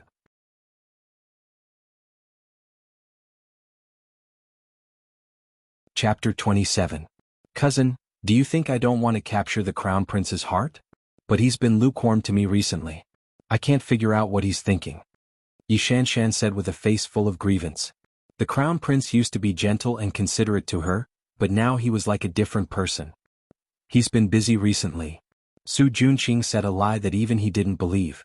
In fact, the reason for the Crown Prince's change of attitude was because Yi Shanshan pushed Yi Jioga into the abyss. Although Yi Shanshan refused to admit it, everyone in Shangjing was smart. Who didn't know about the Yi family? If the Crown Prince continued to get close to Yi Shanshan, it would be true that he murdered his fiancée. This was the main reason he alienated Yi Shanshan. Cousin, you don't have to comfort me. I know the Crown Prince's heart. How about I give the position of princess to eldest sister? As long as I can stay by the Crown Prince's side, I'm willing to be a concubine. This was her mother's idea.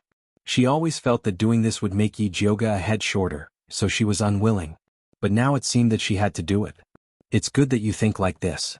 Su Junqing nodded approvingly and said, after this disaster, Yi Jioga's temperament has changed. It will be difficult for you to deal with her. You can only give in to her and treat her well. When she lets down her guard, you can surprise her and give her a fatal blow. This is the best way. Like dealing with Fifth Yang? Yi Shanshan smiled meaningfully. That's right. Su Junqing nodded and whispered, you have to hurry up with Yi Rui's matter. You must finish it before uncle returns. Cousin, don't worry. Little sister knows what to do. Yi Shanshan nodded and a vicious light flashed in her eyes. In Purple Forest Park, Mother Qing was reporting the news to Yi Jioga. Eldest Miss, young Master Su didn't stay long in Inkwater Park. After Madame was released from confinement, she had her maid Jihua send a lot of good tonics to Autumn Water Park. Fifth Yinyang was very happy after receiving it and gave Jihua a big pouch. It said that she stuffed 10 taels of silver into it. When you sent Qing Hu and Qing Lu over, didn't Fifth Yinyang reward you? Yi Jioga asked. She did. Mother Qing took the initiative to take out her pouch, also 10 taels of silver. Fifth Madam is really generous. Yi Jioga smiled. In the past, the fifth aunt didn't even have a copper coin to reward the servants in that shabby courtyard. Now she was rewarded with silver. It seemed that Yi Yuxuan treated her quite well. Master is currently giving fourth miss and fifth concubine a monthly allowance of 50 silver taels. I heard that he has also rewarded them with a lot of good things. Mother Qing said. No wonder the fifth concubine is so generous. By the way, what else did the crown prince say besides pleading for madam? With the crown prince's personality, he would not run over to plead on Su Yufeng's behalf. He must have come with a serious matter and then pretended to casually mention Su Yufeng's matter. I heard that a young master of a big family is sick. His Highness the Crown Prince wants to invite master to personally help that young master refine a pill. Mother Qing said. Where are they from? Yi Jiuge raised his eyebrows. For Yi Yuxuan, who had a high opinion of himself, to come and help them refine pills, that great aristocratic family should have a different reaction. This old servant is ashamed that I didn't manage to find out.